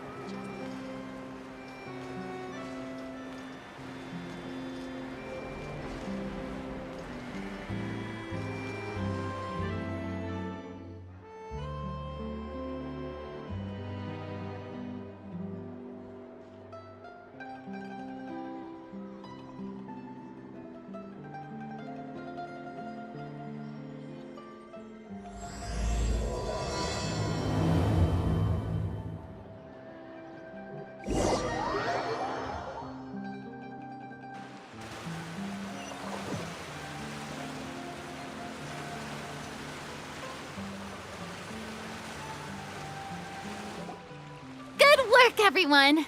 We're looking to wrap with our two main ladies today. I can already smell our success. What do you mean, looking to wrap?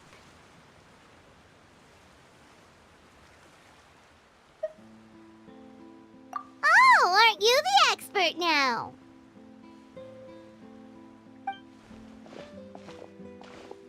This upcoming scene is the two musketeers' final confrontation with the Baron. There will be quite a bit of action, but no choreography beyond what we've already rehearsed. Anyway, get ready.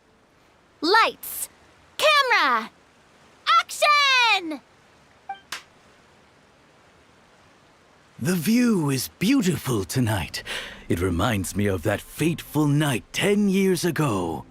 And now that I've said it, I can even make out the faint fragrance of herbal tea in the air. Enough, villain! It's time that you pay for the death of our mother! My dear Iris, have you forgotten your manners? How can you speak like this to your own father? I'd sooner swallow all of my teeth than call you father. What did I expect? Seems the daughters have turned out to be just as obstinate as their foolish mother. In this world, Mora and status is everything. She thought she could blackmail me using her children and force me to grant her recognition and concessions? Ah, how naive can a woman be? Mother never asked a single thing of you. All she wished was for us to live a peaceful life, just like the others. It was you who personally brewed the poison of prejudice and sent Mother to her death. Compared to that deadly poison, the 2 bullets that will soon pierce through your heart will be like sweet mercy. And that's exactly why I said you're just as naive as her. Did you really think 2 muskets would be enough to defeat me? So let's see. What is stronger, Mora and power, or the 2 muskets in your hands? Get them! Tulip! There are too many of them! be okay. We'll cover each other, Iris. And Mother will be watching over us, too.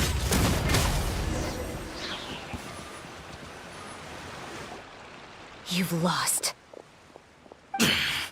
To think I'd lose to my own 2 kids. We are no children of yours, and we'll never call that place our home.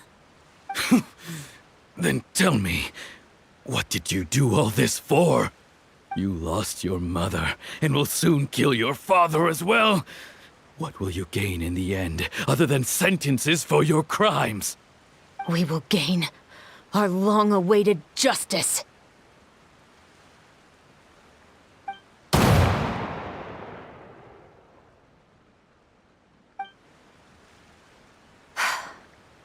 It's over.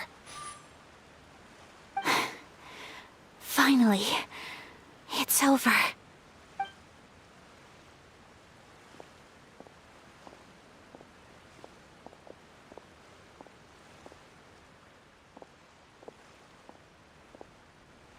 So, where will you go now, Tulip? I'm not too sure, Iris. Maybe somewhere with lots of flowers? After all, Mother always did love going where the blossoms were. What about you? I want to go visit Mother's grave. Yeah, that's not a bad idea.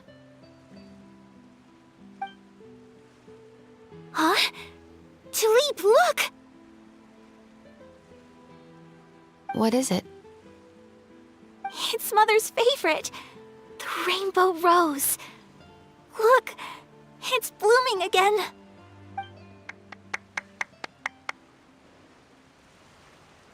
Excellent! That was beyond mesmerizing. Even I didn't expect the scene to go so well.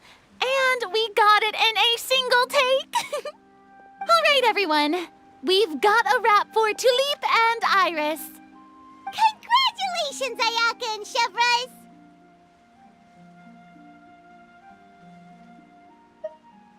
Thank you.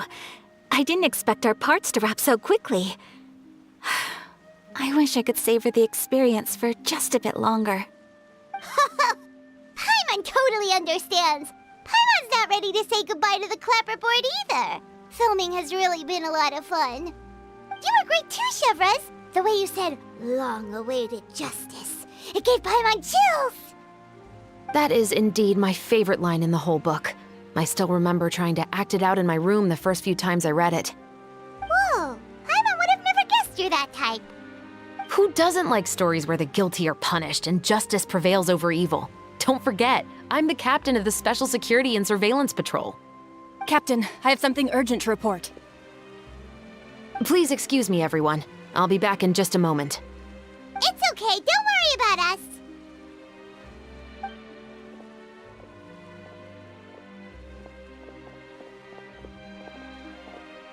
Oh? Was she whisked away by work already? I was just about to tell her how great she did. It seemed like some urgent official business.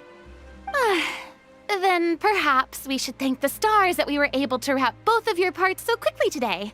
Switching around the filming schedule would have been a real pain. Anyway, I actually came over to let everyone know that we're all done for today. You can go home and get some rest. And one last thing, Miss Ayaka. Your acting skills today were immaculate as always. Are you sure you won't consider taking up full-time acting? See, I just happen to know this great troupe that's still looking for a lead actress. Thank you for your kind words, Director Farina. Unfortunately, there are still many matters that I have to take care of back home at the Yashiro Commission. I cannot remain in Fontaine to pursue an acting career. Nevertheless, I will make sure to treasure this incredible opportunity in my heart. Oh, that's a shame. But I understand.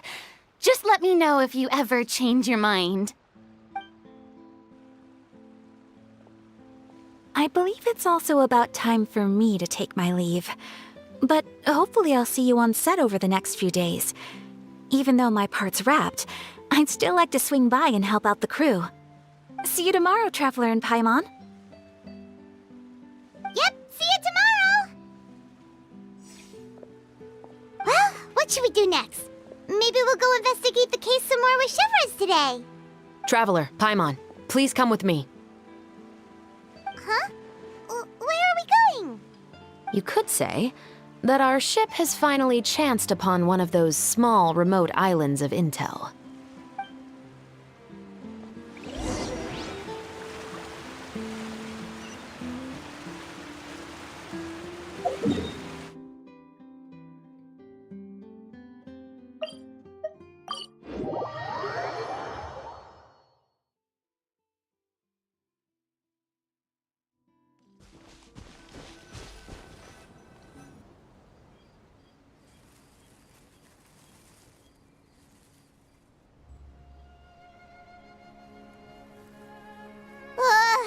Paimon's exhausted.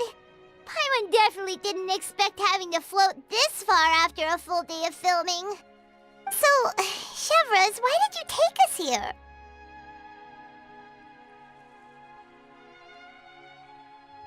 Affirmative. It wasn't anything conclusive, but it should show us a clear way forward. Have you ever heard of someone by the name of Emily? Oh, you mean that famous perfumer? She's a good friend of mine. She's lent me her aid several times in the past to resolve some difficult cases. After I discovered the rainbow rose at the scene of the murder, I sent it to her. After all, she's probably the foremost expert on flowers and scents in all of Fontaine. And then? There was nothing remarkable about the flower or the trace amounts of soil left on it. But according to Emily, the rainbow rose left by the killer was derived from a very rare cultivar. Huh. Paimon didn't know that there were different varieties of rainbow rose. Paimon just thought they grew everywhere in the wild. Flowers that are deliberately cultivated will always show some different features from those that bloom in the wild. We already knew that the rose left at the scene belonged to a special cultivar, but with Emily's expertise, we were able to pinpoint the place where it was first picked from. Oh, Paimon gets it now. So whoever first planted that rainbow rose was probably the killer. Precisely. And after we checked what we learned against some sales records from the past, we discovered that there's only one person in all of Fontaine who could grow and sell this specific cultivar. Really? And who is it? It's the novelist. But didn't you say he had an alibi? To be clear, I haven't changed my mind about him. I still don't think he was the one who pulled the trigger. However, that doesn't mean the true culprit never visited him at his home or never purchased a rainbow rose from his garden. Whatever the case, we will have to confirm a number of things with him. So you mean the next place we need to go is... Yes, we're going to pay him a visit at his home.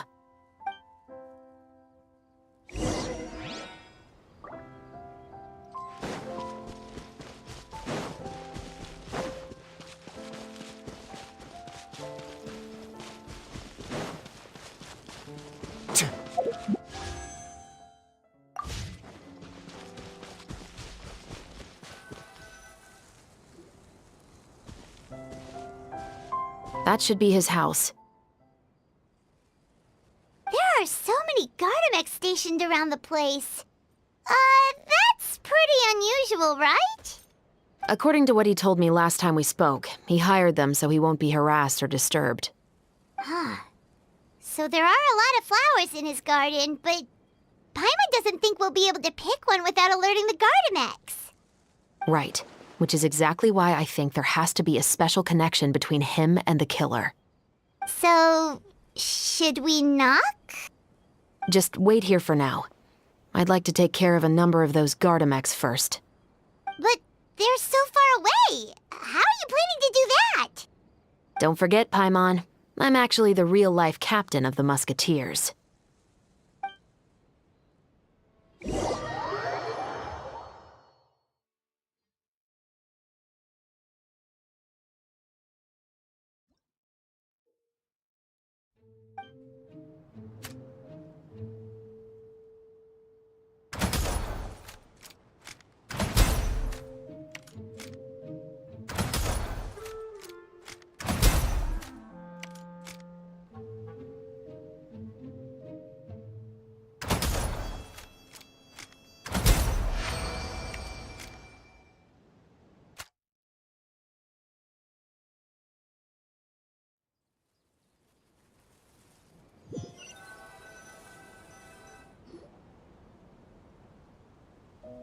All clear.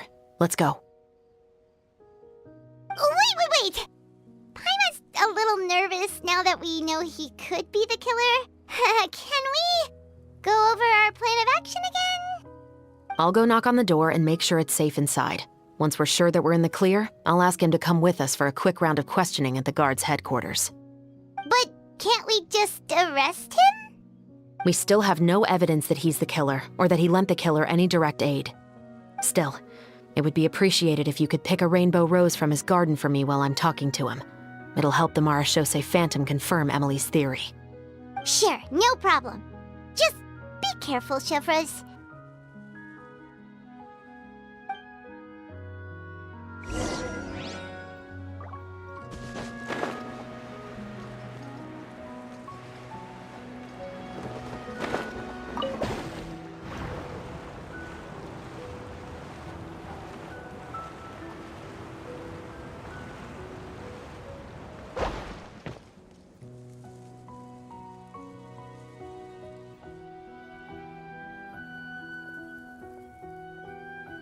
Excuse me, Mr. Baptiste, are you home? Who could it be at this hour? Oh, it's you, Officer Chevros. Would you mind accompanying me to the guard's headquarters, Mr. Baptiste? We would like to ask you some questions about a case. Oh, is it still regarding the murder case from before? I cannot confirm or deny that at this time. So it is then. Listen, I need you to come with me, Mr. Baptiste. Miss Chevros, I'll save you the trouble. Oh, and you two over there? There's no need for you to pick my flowers either. It's not time for them to bloom yet. Oh! Okay.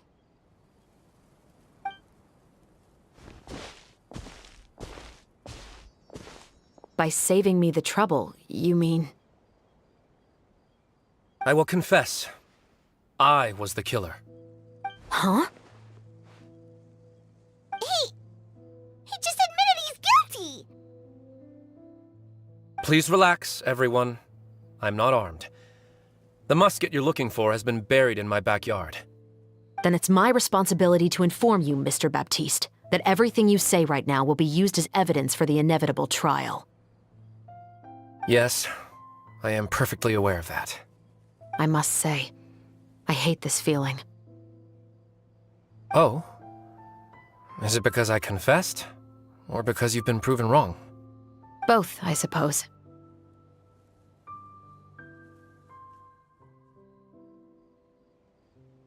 For the same reason as the one I wrote out in my novel, of course. I did it to exact revenge.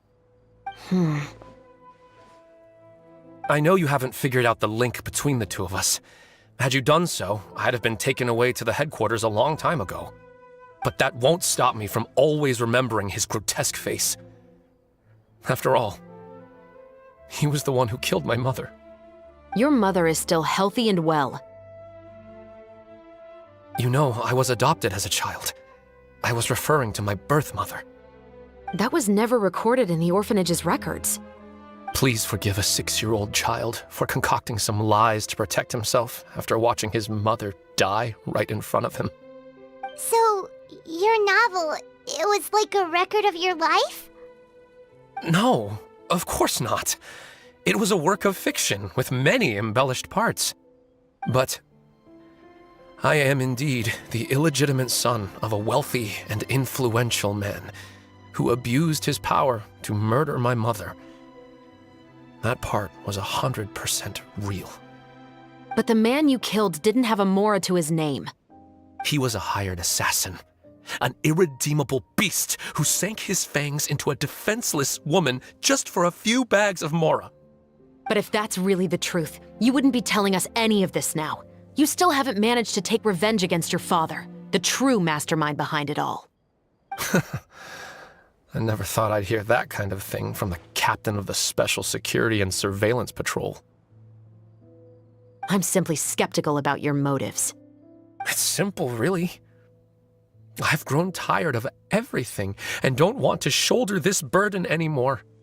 You may have considered me too soft to pull the trigger. Well, as it turns out, you are exactly right. I've become overwhelmed by the aftermath of the murder. So you're going to call a stop to your revenge, just like that? The true mastermind is too rich and too powerful for me.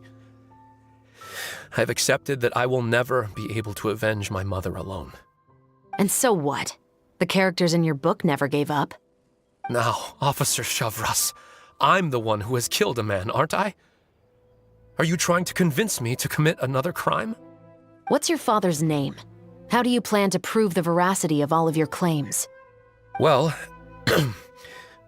I'd like to speak with you privately. Sure. Why don't we speak privately at the guard's headquarters? No, it has to be here. I must ensure that we won't be overheard. Fine. Let's talk here. When I said won't be overheard, I meant by anyone. I would like to speak with you and you alone.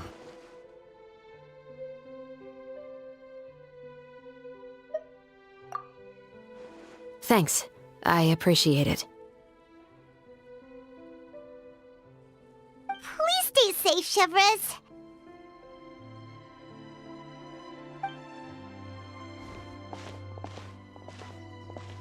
All right. Let's hear it. Will you really believe what I'm about to say? Well, that depends on what you're going to tell me. Fair enough. Fair enough. Then listen closely.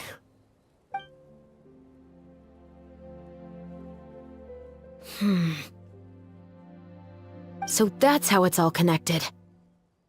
So, it seems you believe me after all. Do you want me to go public with this? No, of course not. At least, not right now. Then why did you bother telling me? You've read my work. What do you think? Even if you were to go public with all of this right now, he'd simply deny everything. It's been too long. Almost 20 years. Anything that could be used as evidence has long faded away. Even if there might have been a solitary island of truth once upon a time, it has long sunk beneath the waves by now. Justice will never find him. Not if you don't try. I know that as the captain of the Special Security and Surveillance Patrol, you will always stand on the side of justice. But do you really think a cushy life in prison really constitutes justice for him? I bet he could lead an extremely comfortable life in the fortress of Meripede. What are you trying to say? I've been observing you from a distance. Your portrayal of the musketeer was exquisite. Pull the trigger of justice against him. Let the villain get what he deserves. You want me to let you go so you may complete your revenge? No, Officer Shavras. I know that would be impossible. No. What I'd like is for you to perform the deed on my behalf. Oh, Shavras sure is taking her time. What could they be talking about anyway? Oh, Paimon's worried. What if he decided to attack her?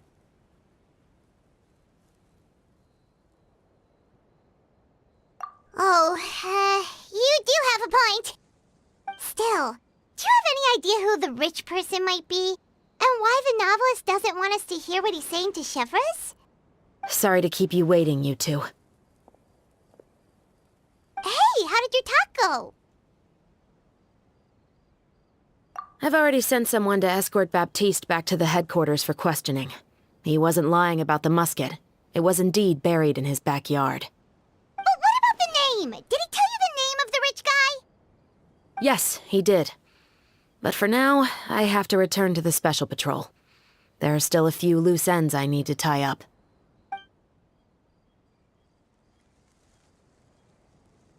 I'll probably be quite busy over the next few days, so apologies if you don't see me on set. All right, Paimon understands if you can't tell us everything you know. We'll just keep an eye on the Steambird then. Actually, there's still something else I need your help with.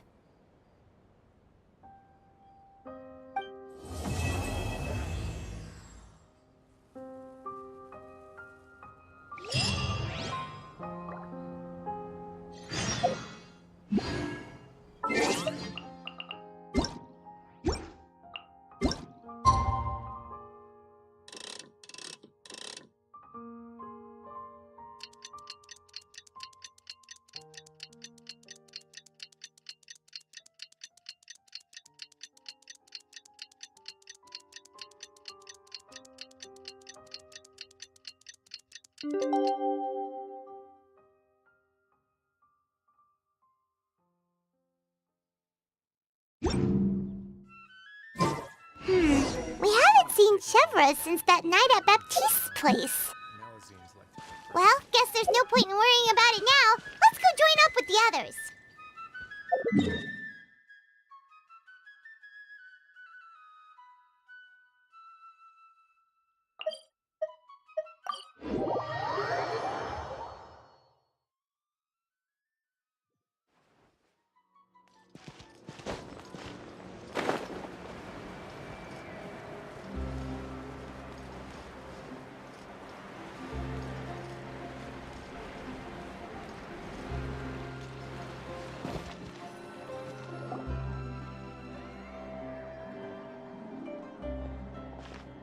Good morning! Hayaka and I were just talking about you. Is Chevra still not joining us today? Probably not. We haven't seen her either. Huh? That's such a pity.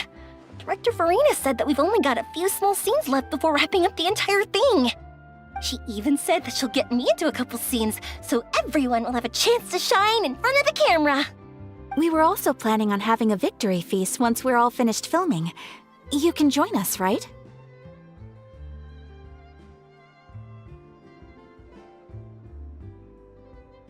If only Chevros was here.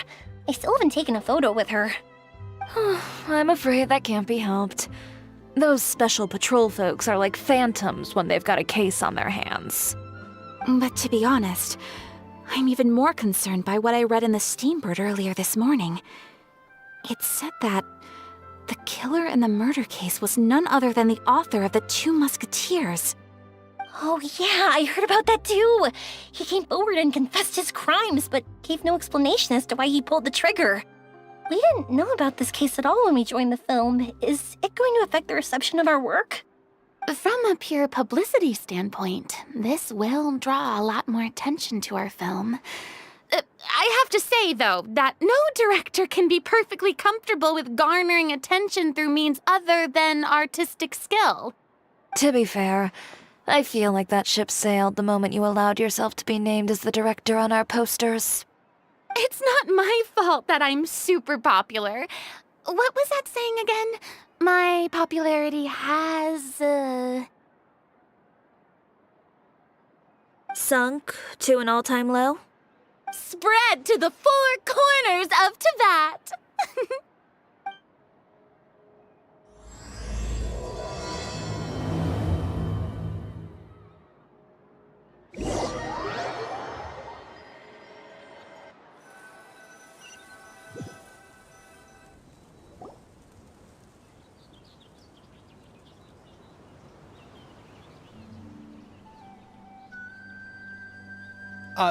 Excuse me, everyone.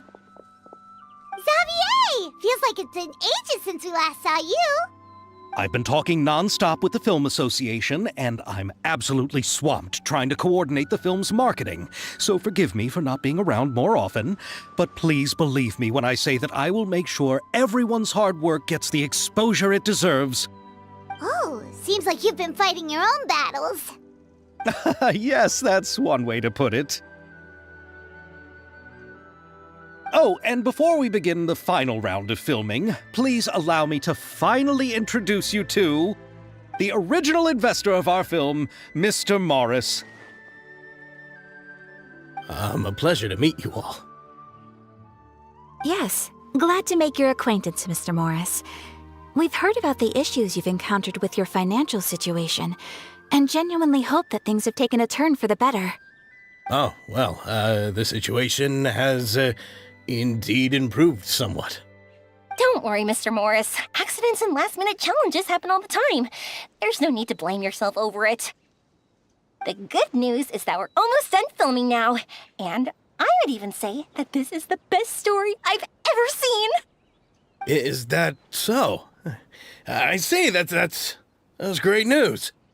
All right, now that we've gotten all the pleasantries out of the way, let's get this show on the road. We'll mostly be filming typical people and scenery from the streets today to improve the sense of environmental ambiance in some parts of the film. Oh, and there'll be a cameo for Mr. Kamisato and Miss Yoimiya as well. They'll be used to show outsider perspectives on the fates of the two musketeers. That's right. Ayato should be here any minute. Excellent! Then let's start with the scenery shots. Camera and clapper loader, you're up. Yep, we'll be ready. Remember, all we need are some wide zoom shots of the streets. If you happen to find some particularly lovely patches of flowers and grass, feel free to grab some close-ups of those as well. Ready? Lights! Camera! Action! Okay, now move the camera slowly. Try to focus on that flower.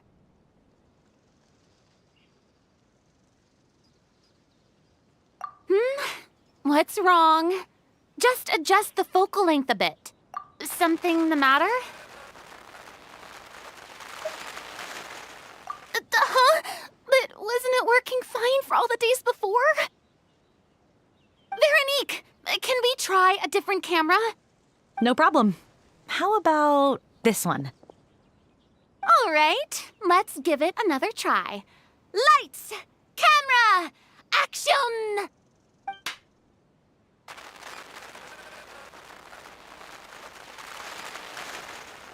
Don't tell me.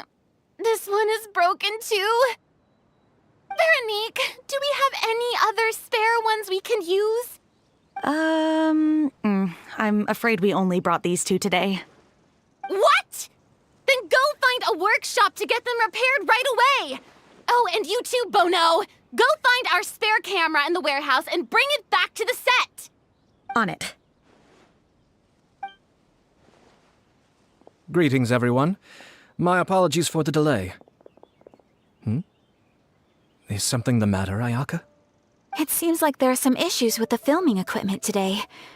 We're stuck for the moment. I see. Well, let's not just stand here twiddling our thumbs. Actors, to the makeup booth. We'll start on the next scene as soon as we get a working camera. The people at the workshop told me that the part which holds the lens in place seemed to have fallen off. That's super strange. It was perfectly fine just yesterday. Well, no time to dwell on that now. Let's get back to filming. Ahem! Quiet on set! Places, everyone! Lights! Camera! Action! By the way, have you heard about that recent murder case? Yes, I have. It seems that they've caused quite the commotion in the city. I heard that the chief of the guards is so mad about not catching the culprit that he's about to explode. Oh? I find that quite hard to imagine, considering how he already looks most days. Director, we have a problem. Oh, we're in the middle of a take! Couldn't you wait until we wrapped up this scene? No, Director, our film, all the finalized film that we've been keeping in the case has disappeared. Oh, wait, well, what did you say? Mr. Bono, please take me to where the film was kept right away. I'm coming too. No, Yoimiya, you have to stay here. Oh. Okay, listen up. Everyone who's not working on this current scene can go with Bono to look for the film. Everyone else, stay put and wrap up the scene. Unbelievable. How could all these problems happen in just one day? We're back. How did it go? Did you find the film? We found it in the sewers. Huh? In the sewers? Is the film still okay? We discovered it just in time, so we should still be able to salvage it. The others are checking now to see if we lost any specific scenes. You scared me for a moment there. I nearly thought we had lost everything. I really don't want to experience that feeling of despair again. Okay, but who could have stolen the film and dumped it there? Could it be, some competitors working on other films? But if they wanted to harass us, why wait until the last day? Okay, we don't have time to really look into it right now. Let's strike while the iron is still hot and wrap this thing up once and for all. Yeah, let's finish it.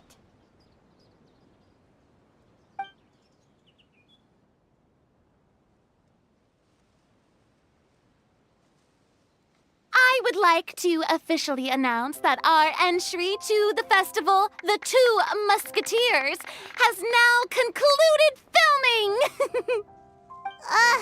Paimon is spent. It's so late already. Even though the filming process proved to be extremely challenging, everyone provided valuable and unique contributions to the final product. Thank you all for your dedication and support.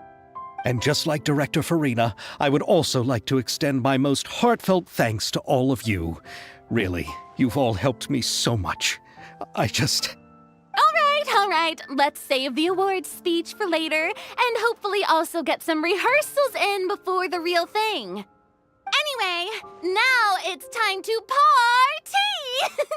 Let's all make our way to the beach and have a celebration feast so loud and fun that even the blubber beast will want in. Party! Party! Paimon wants to party!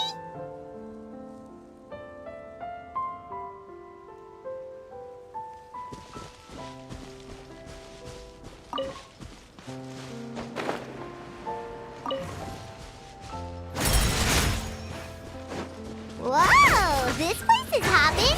Everyone's finally getting to relax after wrapping up the film! Let's go chat with someone!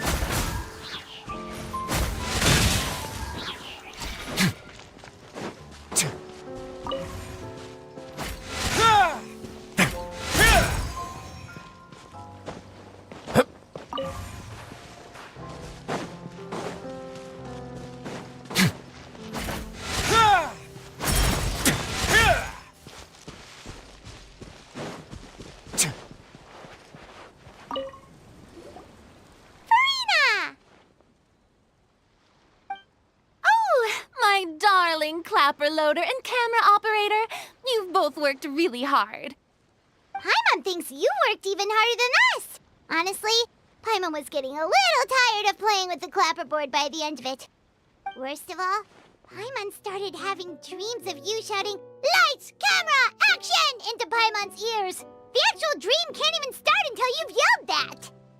Hey, if anything, shouldn't I be more grand and delightful in your dreams? We've been through so much together, and that's how your brain remembers me? That's not Paimon's fault. We've just used the clapperboard too much lately. Anyway, what's most important is that we've wrapped the film. I'm pretty confident that we'll take first prize. Hey, no need to mention the official name. Wait, now that you mention it, if we did win the prize, would Farina just get a statue of herself? Come on, I don't need that kind of attention. Xavier can accept the reward on our behalf. But just imagine! Farina accepting the Farina Award and holding a Farina statue. I'm going back to my dessert now. You all can keep discussing that on your own.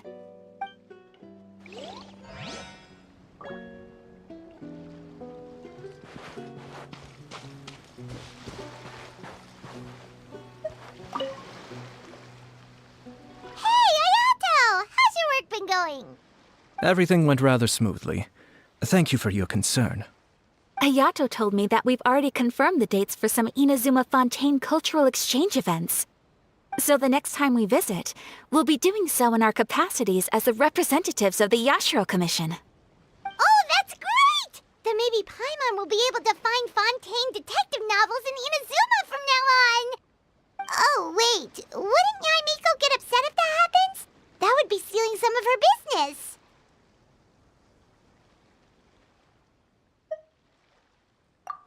You've got a point.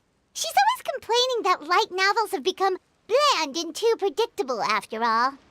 The cultural exchange won't only feature literatures of both nations, of course. We have also made plans for cross-cultural engagements in the fields of gourmet cuisine, toy making, and artisan craftsmanship. Whoa! Paimon's getting super excited now! When the time comes, be sure to visit and participate in all the events.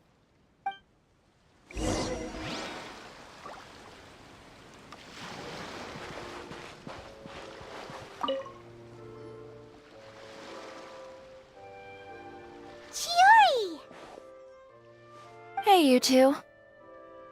Are you not really into these kinds of big social occasions? Not particularly. But this is still better than Fontaine Fashion Week. But if this film becomes a big hit, people will definitely come flocking to your shop.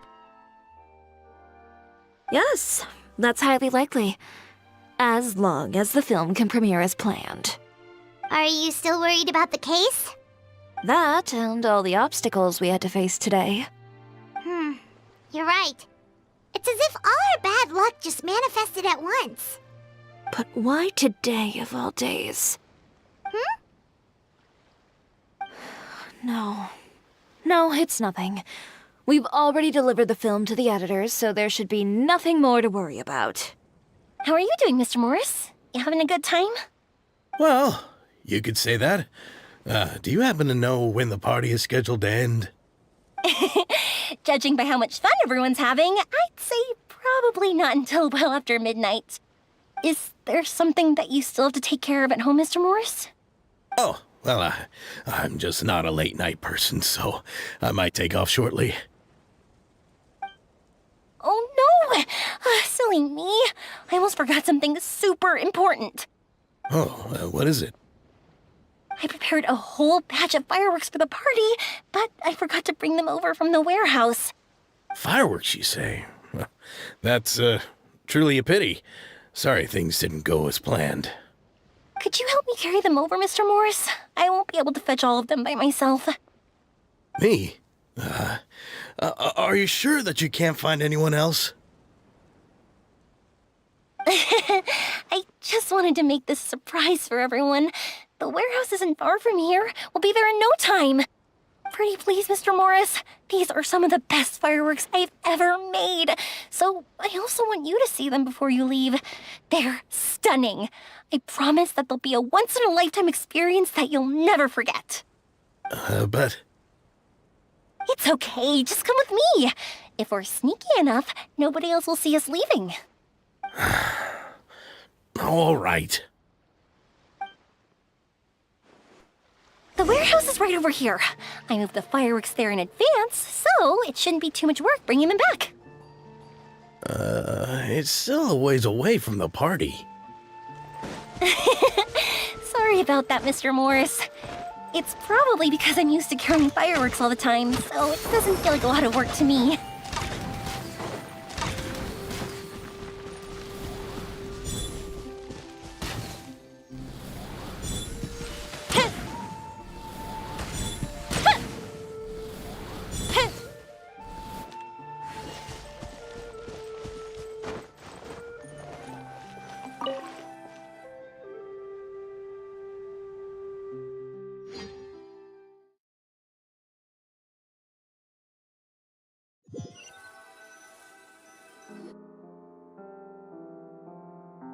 It's dark in here.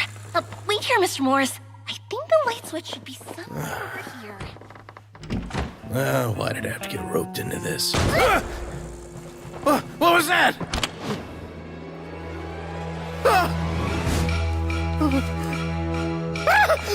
Who's there? Get me out! Get me out of here! Did you really think you'd get away, Morris?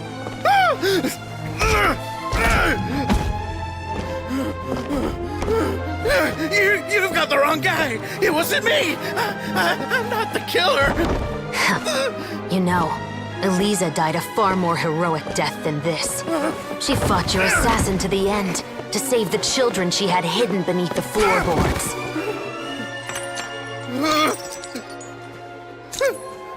That is Eliza's pendant. The one with a photo of you two inside. The one you gave her. Ring any bells? It's a fake! It has to be! There's no way! No way your assassin didn't destroy it, you mean?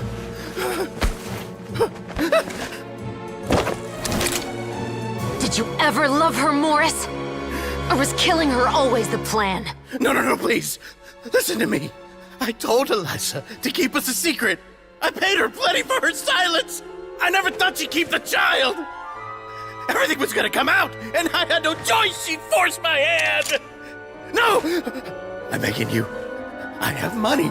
Just name your price, please. You can keep your Mora, and you can go to hell.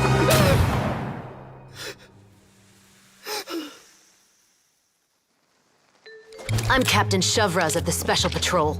Morris, you're under arrest for Eliza's murder. Huh?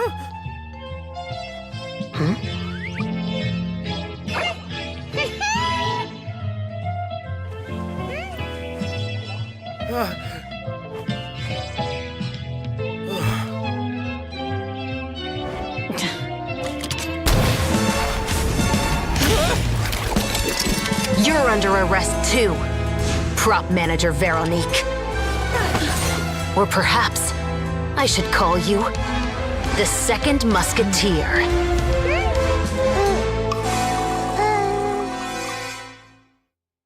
Wait, what's going on?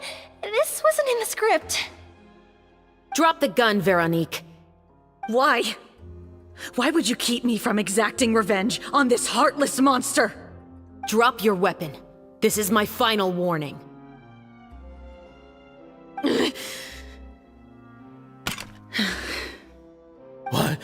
What is going on? Do I have to spell it out for you, Morris? Everything that took place just now was staged to get you to confess the truth. But this last part is all improv, of course.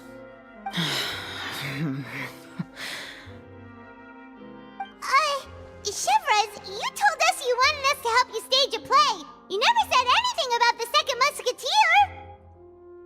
It's because even I had no way to confirm my theory until now. Thank you for your performance, Yoimiya. Could I trouble you to go and bring in the other Special Patrol members? They should be on standby just outside. Oh, and please tell the other cast members not to worry about us. We'll be rejoining them shortly. On it!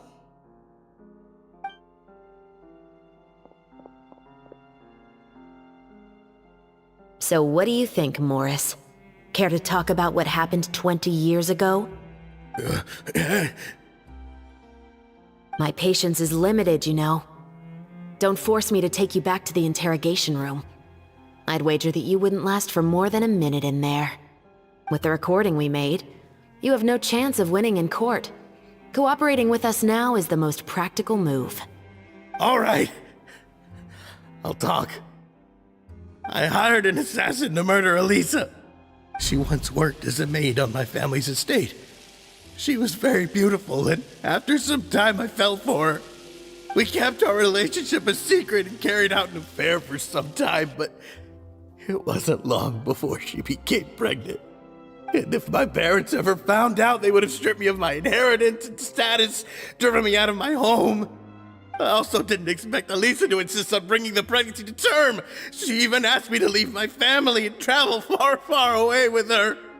She believed that you were truly in love with her. I didn't have a choice. I gave her a large sum of Mora, told her to leave the family and to get rid of the baby. But then years later, she sent me a letter. There were photos of 2 children, and she even asked if I could find some time to visit them. Huh? 2 children? Paimon thought Baptiste was the only... you mean...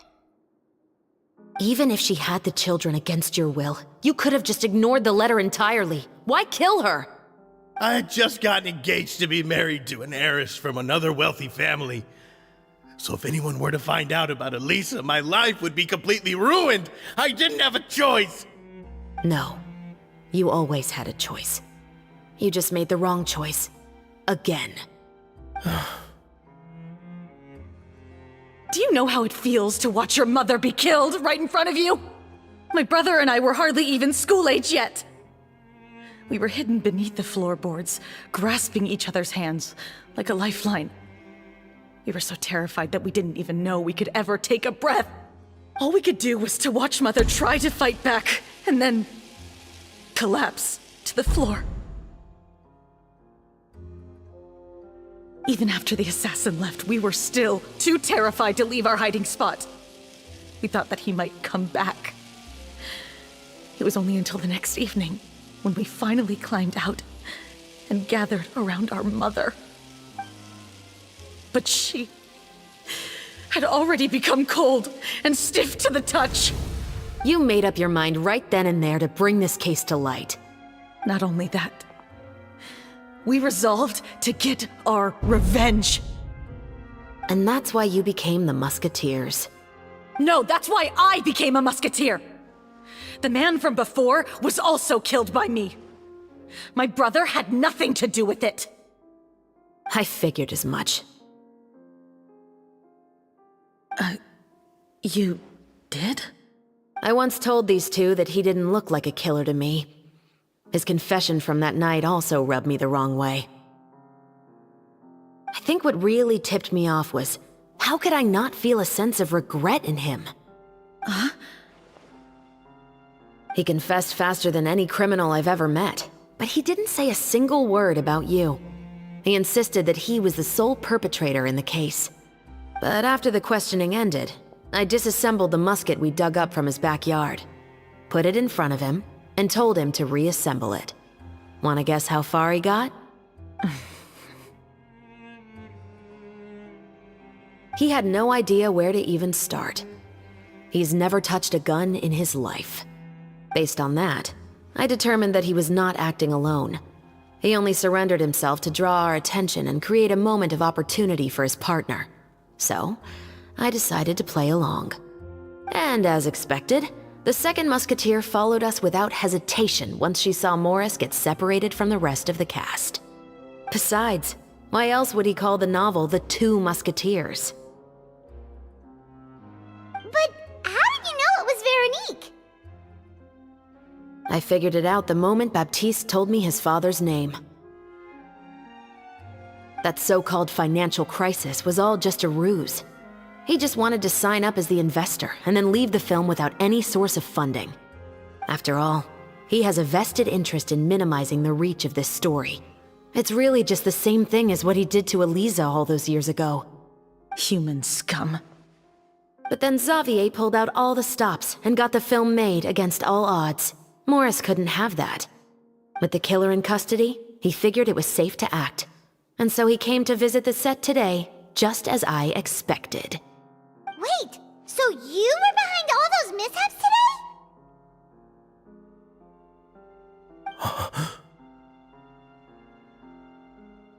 As for the identity of the second musketeer, I assumed they'd probably stay close to Morris and look for an opening. And if they already knew that Morris was the film's investor, then that narrowed the list of potential suspects as well. Furthermore, being the props manager would allow the culprit to avoid scrutiny by purchasing mechanical parts in the name of the crew. With that hypothesis in mind, I went back to check Baptiste's orphanage adoption records. Guess whose name I saw on the same page, just a few lines from his. My brother. He trusted you. As in, he trusted me to perform the deed on his behalf? He trusted you to stand on the side of justice. I am. I thought you could do it as well. Oh, the look on your face when you told him to go to hell. I really thought you'd put a bullet in his brain. You know what he has done.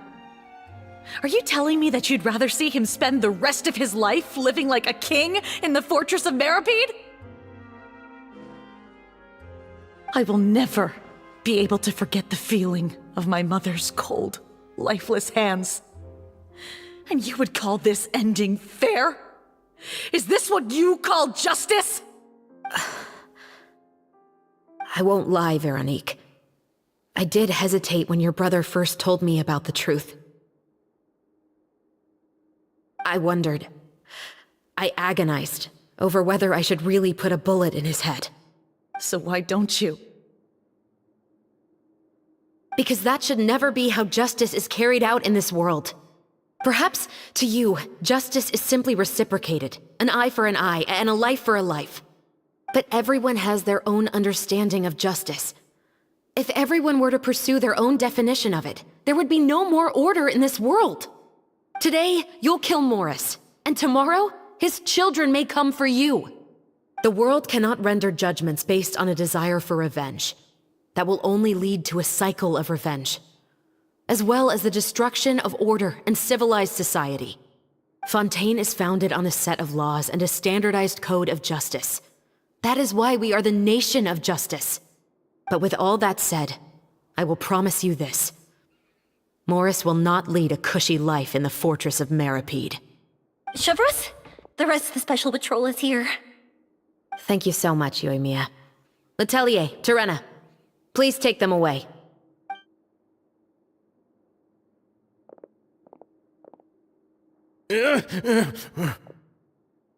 I still can't agree with your reasoning.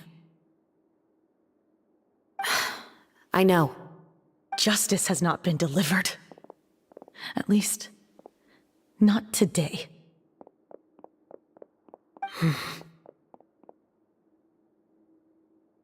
Chevreuse. Let's go. We should give an explanation to the crew.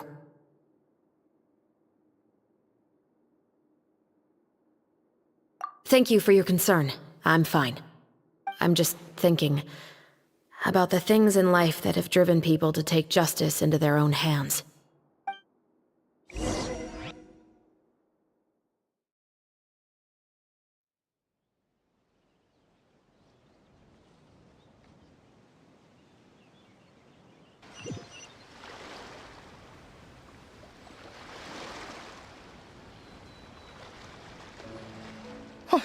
Who would have thought Morris would turn out to be... I'm at a loss of words. How could he have done something like this? I'm just glad that you're all safe and sound. Who knew that such a labyrinth of cases would be behind this story? Well, what should we do now? We have a finished film, of course, but should we still go ahead with the premiere? What do you mean? Shouldn't you be even more motivated to spread the word now that you've learned the truth? Chiori is right. I'd also like more people to see this story for themselves. But the real ending of the story seems to have deviated somewhat from the one in the script. Is that still acceptable to you, Miss Chevreuse? The call is yours. We still have time to reshoot an ending if that's what you'd like. No, it's fine as is. I like what we have for the catharsis. Romanticism is what gives works of art their appeal. Fiction is able to explore means of restitution that could never work in real life. Just like the real world, the world of stories also has its own set of rules and justice. These different possibilities are what initially drew me to reading in the first place. Sounds good to me. I support your decision. What about Veronique? Will she be okay? She will soon face her judgment alongside her brother and Morris. If I had to guess, they'll probably all be sent to the fortress of Meripede. I'll make sure to give Risley a heads up about it.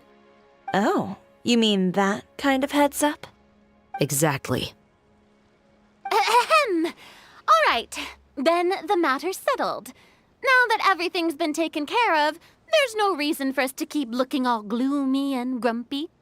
Let's get back to the feast and enjoy each other's company. We'll be starting the post-production process tomorrow. You should join us, Chevreuse.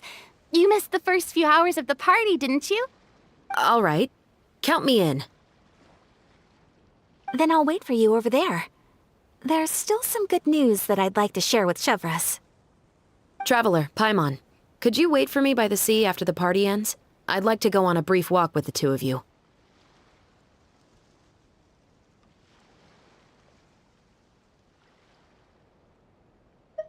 Thank you very much.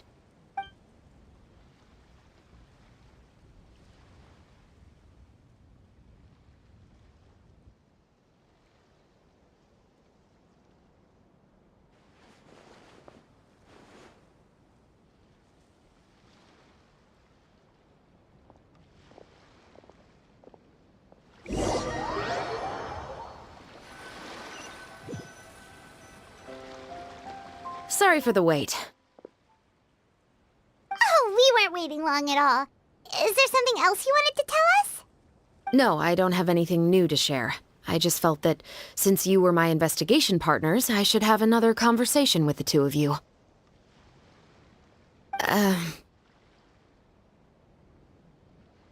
Traveler, how would you have responded to Baptiste's request if you were in my shoes?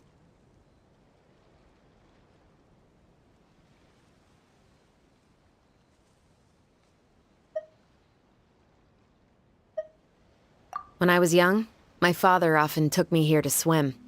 We'd come rain or shine, even when it was freezing cold. He told me that swimming was the best activity to train one's strength of will. You could never give up before reaching the shore, especially when the water was cold. Oh? Why's that? Because the moment you give up would be the moment you die. At that point, I still hadn't received my vision. One winter, the chilly wind felt almost like knives on my skin, and the seawater was so frigid that it numbed my toes the moment I stepped in. I cried and begged my father to spare me from having to swim across, but he wouldn't listen. He used to be a member of the Special Patrol as well. You could say it was his way of educating his children. That sounds awful. When he saw that I wouldn't stop crying, he just picked me up and tossed me into the icy water. The bone-chilling cold took away my senses. I couldn't feel anything but fear and rage. I waited for my father to save me, but one look and I knew he'd already started swimming for the opposite shore. I realized that if I were to give up, I really would die right then and there. I used all of my strength to try and catch up to my father. Those few minutes felt longer than my whole life up until that point. I did, however, make it to the other side. I've never felt afraid about anything in my life after that, nor have I ever cried again. That way of teaching would have never worked on Paimon. Yeah, I don't think that was the right method for anyone. It's just that, working now as I am in the pursuit of justice, I still sometimes feel like I've been tossed into that winter sea all over again. The anger and the helplessness. Chevreuse. But the worse I feel, the more I know to never give up. The alternative would be to forever lose myself among the waves. Anyway, how about a race? Neither of us will drown, but we can still see who swims faster. You guys go ahead! Paimon will grab the clapperboard to mark the start of the race.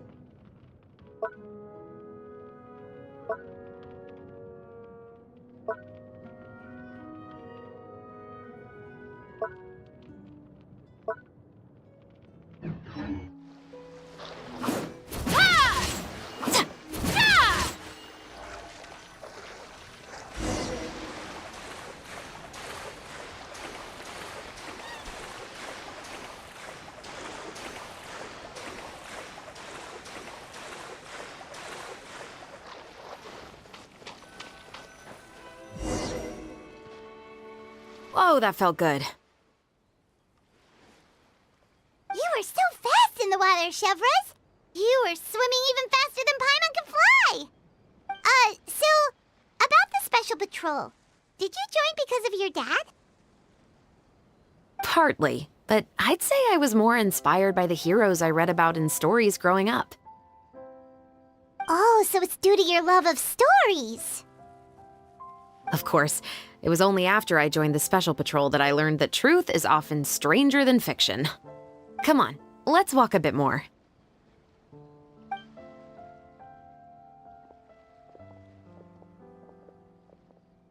To be honest, I do sometimes question whether the decisions I make are the right ones. But I know that no matter what, I must keep swimming. Because the only thing I've got my eyes on is the shore in the distance.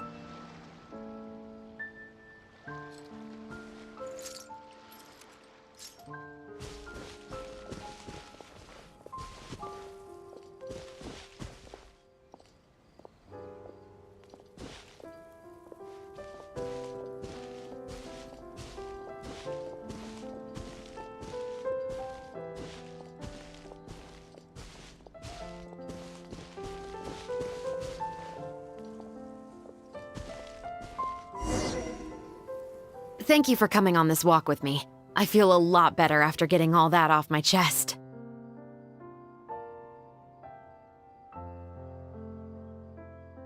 Huh. We're nearly back at Baptiste's house. Huh, you're right. I didn't realize we were so close.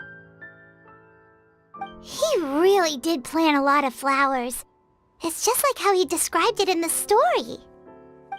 Huh? Wait. Paimon, Traveler, look! The rainbow roses in the garden. They're in full bloom now.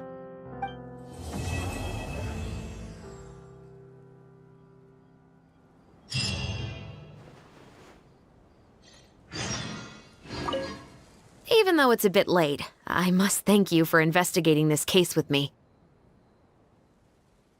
Not on behalf of the Special Patrol this time. It's a personal expression of gratitude from yours truly. Oh, you want to hear more about my father? To be honest, I didn't spend that much time with him. He was always busy with the Special Patrol, so he would often return home really late at night. Some nights, he didn't come home at all. Once, he didn't come home for a long time, maybe a whole week or so. When I went out to buy food, I learned that he had become a criminal, and by extension, that made me a criminal's daughter. But we can talk about that another day. I actually have a lot of sympathy for Veronique and Baptiste. I can understand the hatred they feel for their father. But that doesn't mean I'll allow them to walk the path of evil, even if it might lead to another sense of justice. Films are different from the real world. They're a form of art and represent the wishes in people's hearts. I adore the Two Musketeers, and I'm very happy to have had the opportunity to act the role as one. I can't wait to catch the film when it premieres in the Opera House. I'm looking forward to seeing the audience's reaction to the climactic ending. Thank you for looking out for me. I'll see you at the award ceremony. I'd be very surprised if we don't win.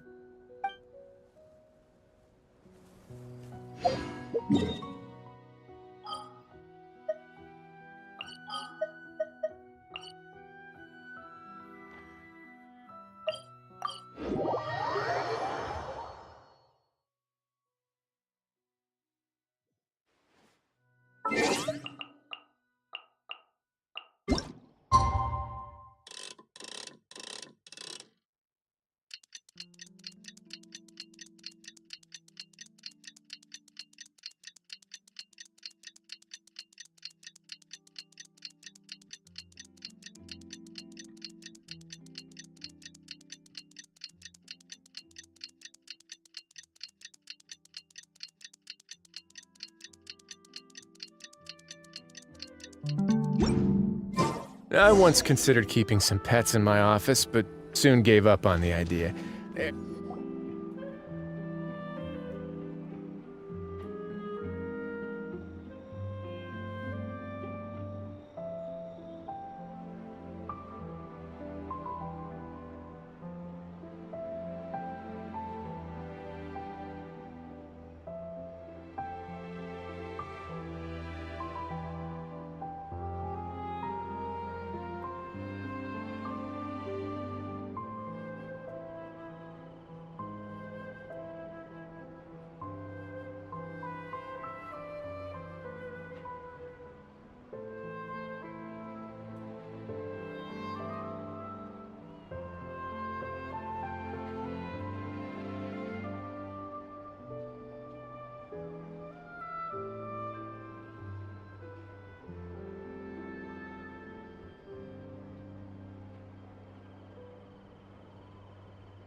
Hey there, you two!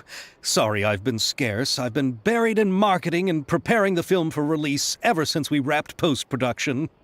The award ceremony is today, right? Paimon wonders if we'll win the Farina Award. I'd give it a 90% chance. Farina! Oh, Paimon didn't know you were already here. You're earlier than everyone else. I'm sure the others will also be here in no time. Xavier, if we end up getting called on stage, shouldn't you come up with a name for our crew? What? But we don't even know if we're going to win. I wouldn't want to jinx our chances by celebrating early. Just open your eyes! Surely you've seen the audience's reactions to our film. We've had nothing but critical acclaim. You've also had conversations with the Opera House's operating staff, right? Didn't they want to increase the number of showings? With the mora you've made from the box office, you can now open your very own film company. But that's all credit to my amazing crew. You've all helped to make this a reality, so I can't be the only one asked to come up with a name. Well, give it some thought. I'm sure the crew will respect your choice. All right, but before that, Traveler and Paimon, could I trouble you to quickly pay a visit to the Fortress of Meripede? Huh? But shouldn't we stay for the award ceremony? I wanted to ask you two to invite Shavraz to join us at the ceremony. She's one of the lead roles, after all. I haven't been able to find her recently, so I haven't had the chance to invite her personally. According to the papers, the culprits of the musket murder case will be personally escorted today by the captain of the Special Patrol to the Fortress of Meripede. Oh, Paimon gets it now.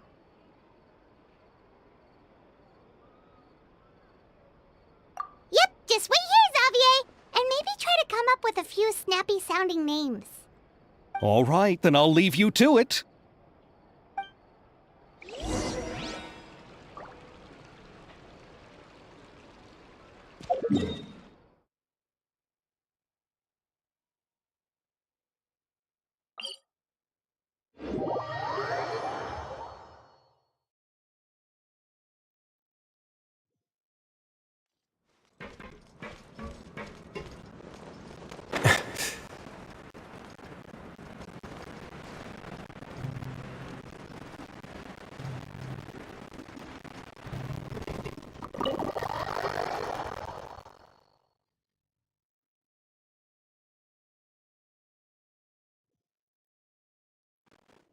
This is as far as I'll be taking them. I'll leave the three of them to you now. Got another errand to run? Something like that. I'm expected at a party. Now that's something you don't hear every day. Found a new pastime? No, it's just a special occasion. Shavraz! Risley! Festivals really do bring people together. It's been a while since I last had so many visitors at the Fortress of Meripede. Call it the festival spirit, I guess. Yeah, you could say that. Even our head nurse has gotten herself all worked up preparing super deluxe nutritious shakes.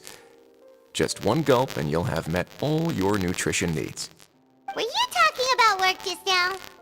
We've already finished discussing everything. So, what do you think about my heads up, Mr. Risley? I believe I haven't yet made any promises or guarantees. But you also didn't shoot me down. Here, how about this? You could give everyone a copy of the newspaper. Perhaps on the day when the cover story happens to, oh, I don't know, expose a certain someone's misdeeds from 20 years ago? I suppose then a certain someone may soon find himself the most unlucky person in the Fortress of Meripede. While another two people will soon be hailed as heroes. Speaking of heroes, did you two need something from me? Oh, actually, we're here for... You're here to invite me to the party, right? Don't worry, I didn't forget. Ooh, then let's head back right away! See you, Risley! Happy Fontanalia Festival! And the same to you.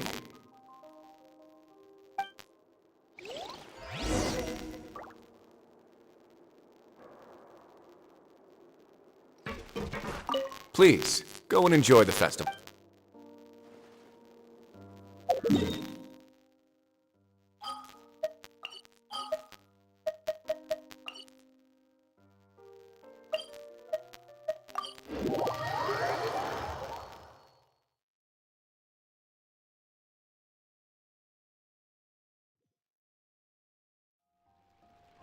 the winner of the Farina Award for the first Fontinalia Film Festival is... The Two Musketeers!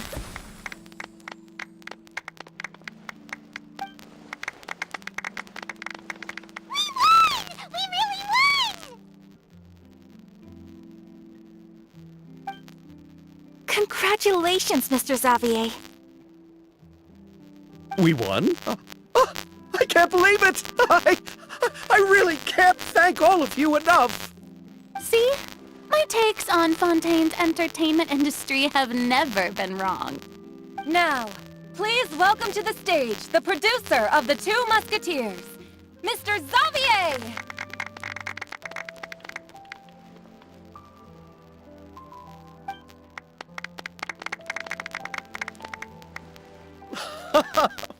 Thank you! Thank you all so much for your recognition and support.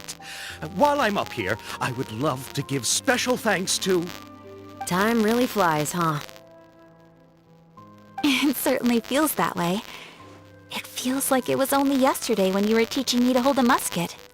Will you come back to Fontaine again? Of course! I'm very fond of this city.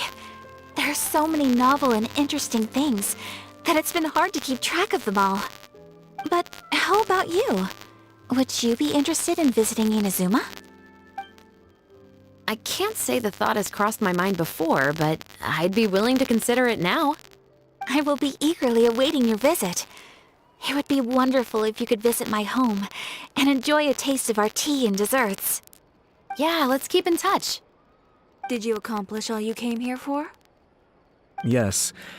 And you should visit Inazuma again sometime. How has Ogura and her business been? To my knowledge, she's doing quite well. Tell her I said hi. I certainly will. I heard the thunderstorm has stopped. Yes, and the war has also been brought to an end. Peace and prosperity has returned to the islands. I quite like the sound of that. Perfect for hanging textiles out to dry. I'd like to offer my thanks again to the entire cast and crew. Without you, I would have never completed this film, much less had the opportunity to be standing on this stage. With the support of my entire crew, I would like to officially announce our film company, Musketeer Pictures! Ho-ho! That has a really nice ring to it. Then in that case, let's please welcome all the members of Musketeer Pictures onto the stage for a commemorative photo. Oh, Paimon didn't know we'd also be taking pictures. Director Farina, I believe you are the most deserving person to raise this trophy. Huh? No. There's no need. It's so embarrassing. It's an honor the director deserves. Yes, I agree.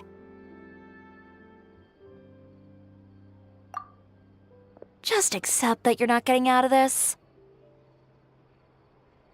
Ready, everyone? 3, 2, 1! Musketeer Pictures!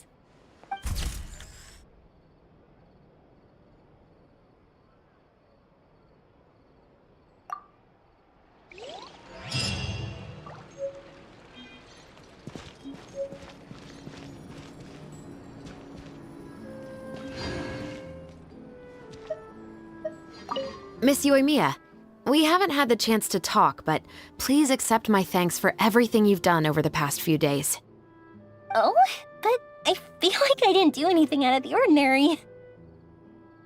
I'm very grateful for your assistance during that special performance in the warehouse. It was always going to be somewhat risky, to engage and draw away Morris all on your own. You're only a civilian and have never been trained to act in such a dangerous situation. Don't say it like that. As the director's assistant, it was my duty to help out the crew however I could. It was an honor to help you solve the case. I have to admit, though, my heart was thumping super hard the entire time I was laying on the ground.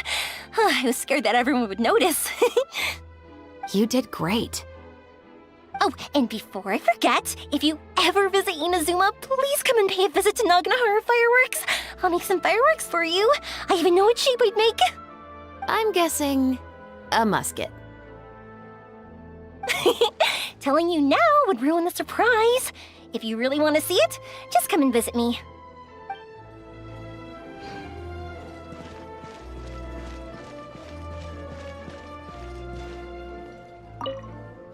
Lady Farina, please allow me to take just one more photo of you.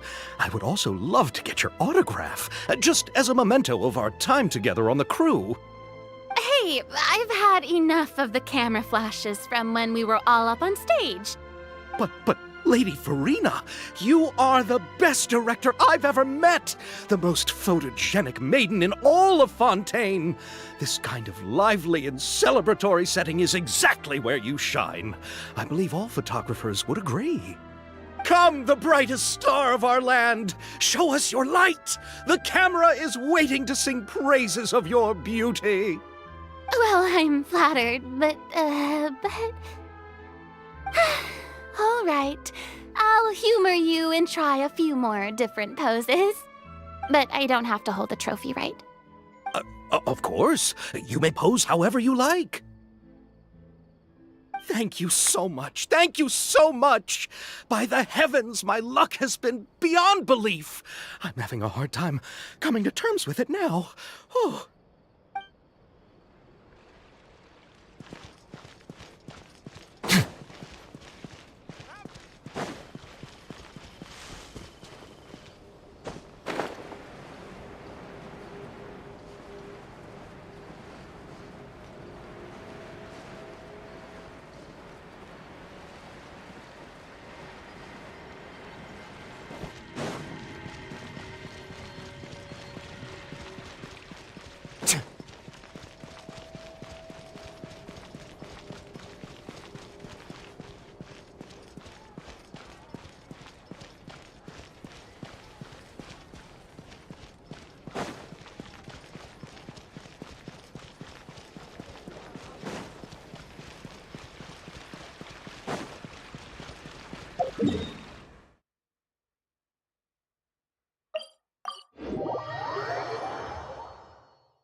It's you.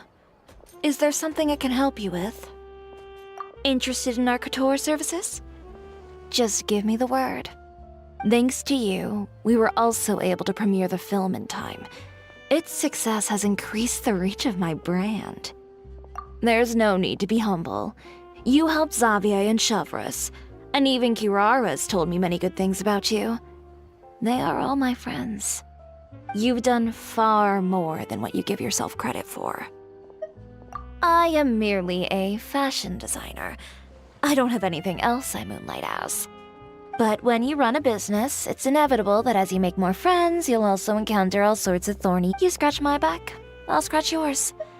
It's just the common sense of business.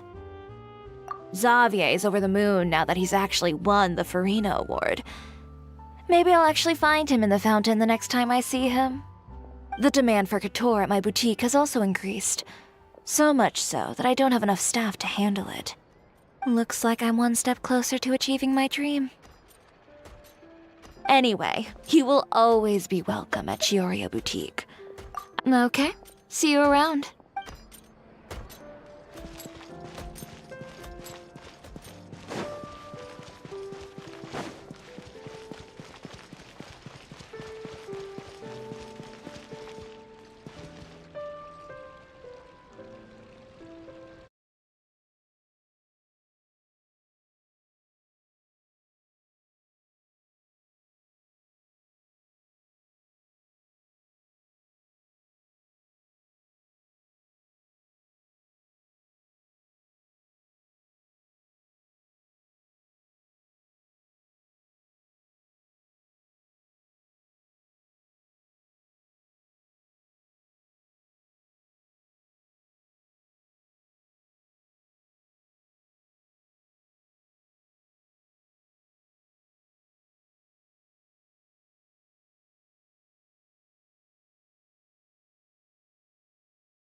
Oh, I didn't expect to meet you here. I've been told that this is a beverage called Fanta. I quite like its unique taste. The slogan, a font of refreshment, is rather catchy as well. I'm starting to wonder if I could incorporate it into our cultural exchange initiative. What would happen if we were to add some sprigs of mint into Fanta? I believe this is an idea worth testing.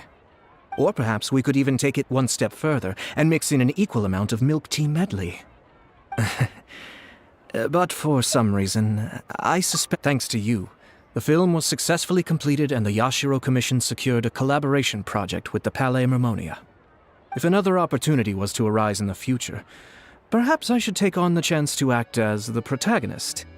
Or perhaps you think the role of villain would fit me better. Thank you for the well wishes.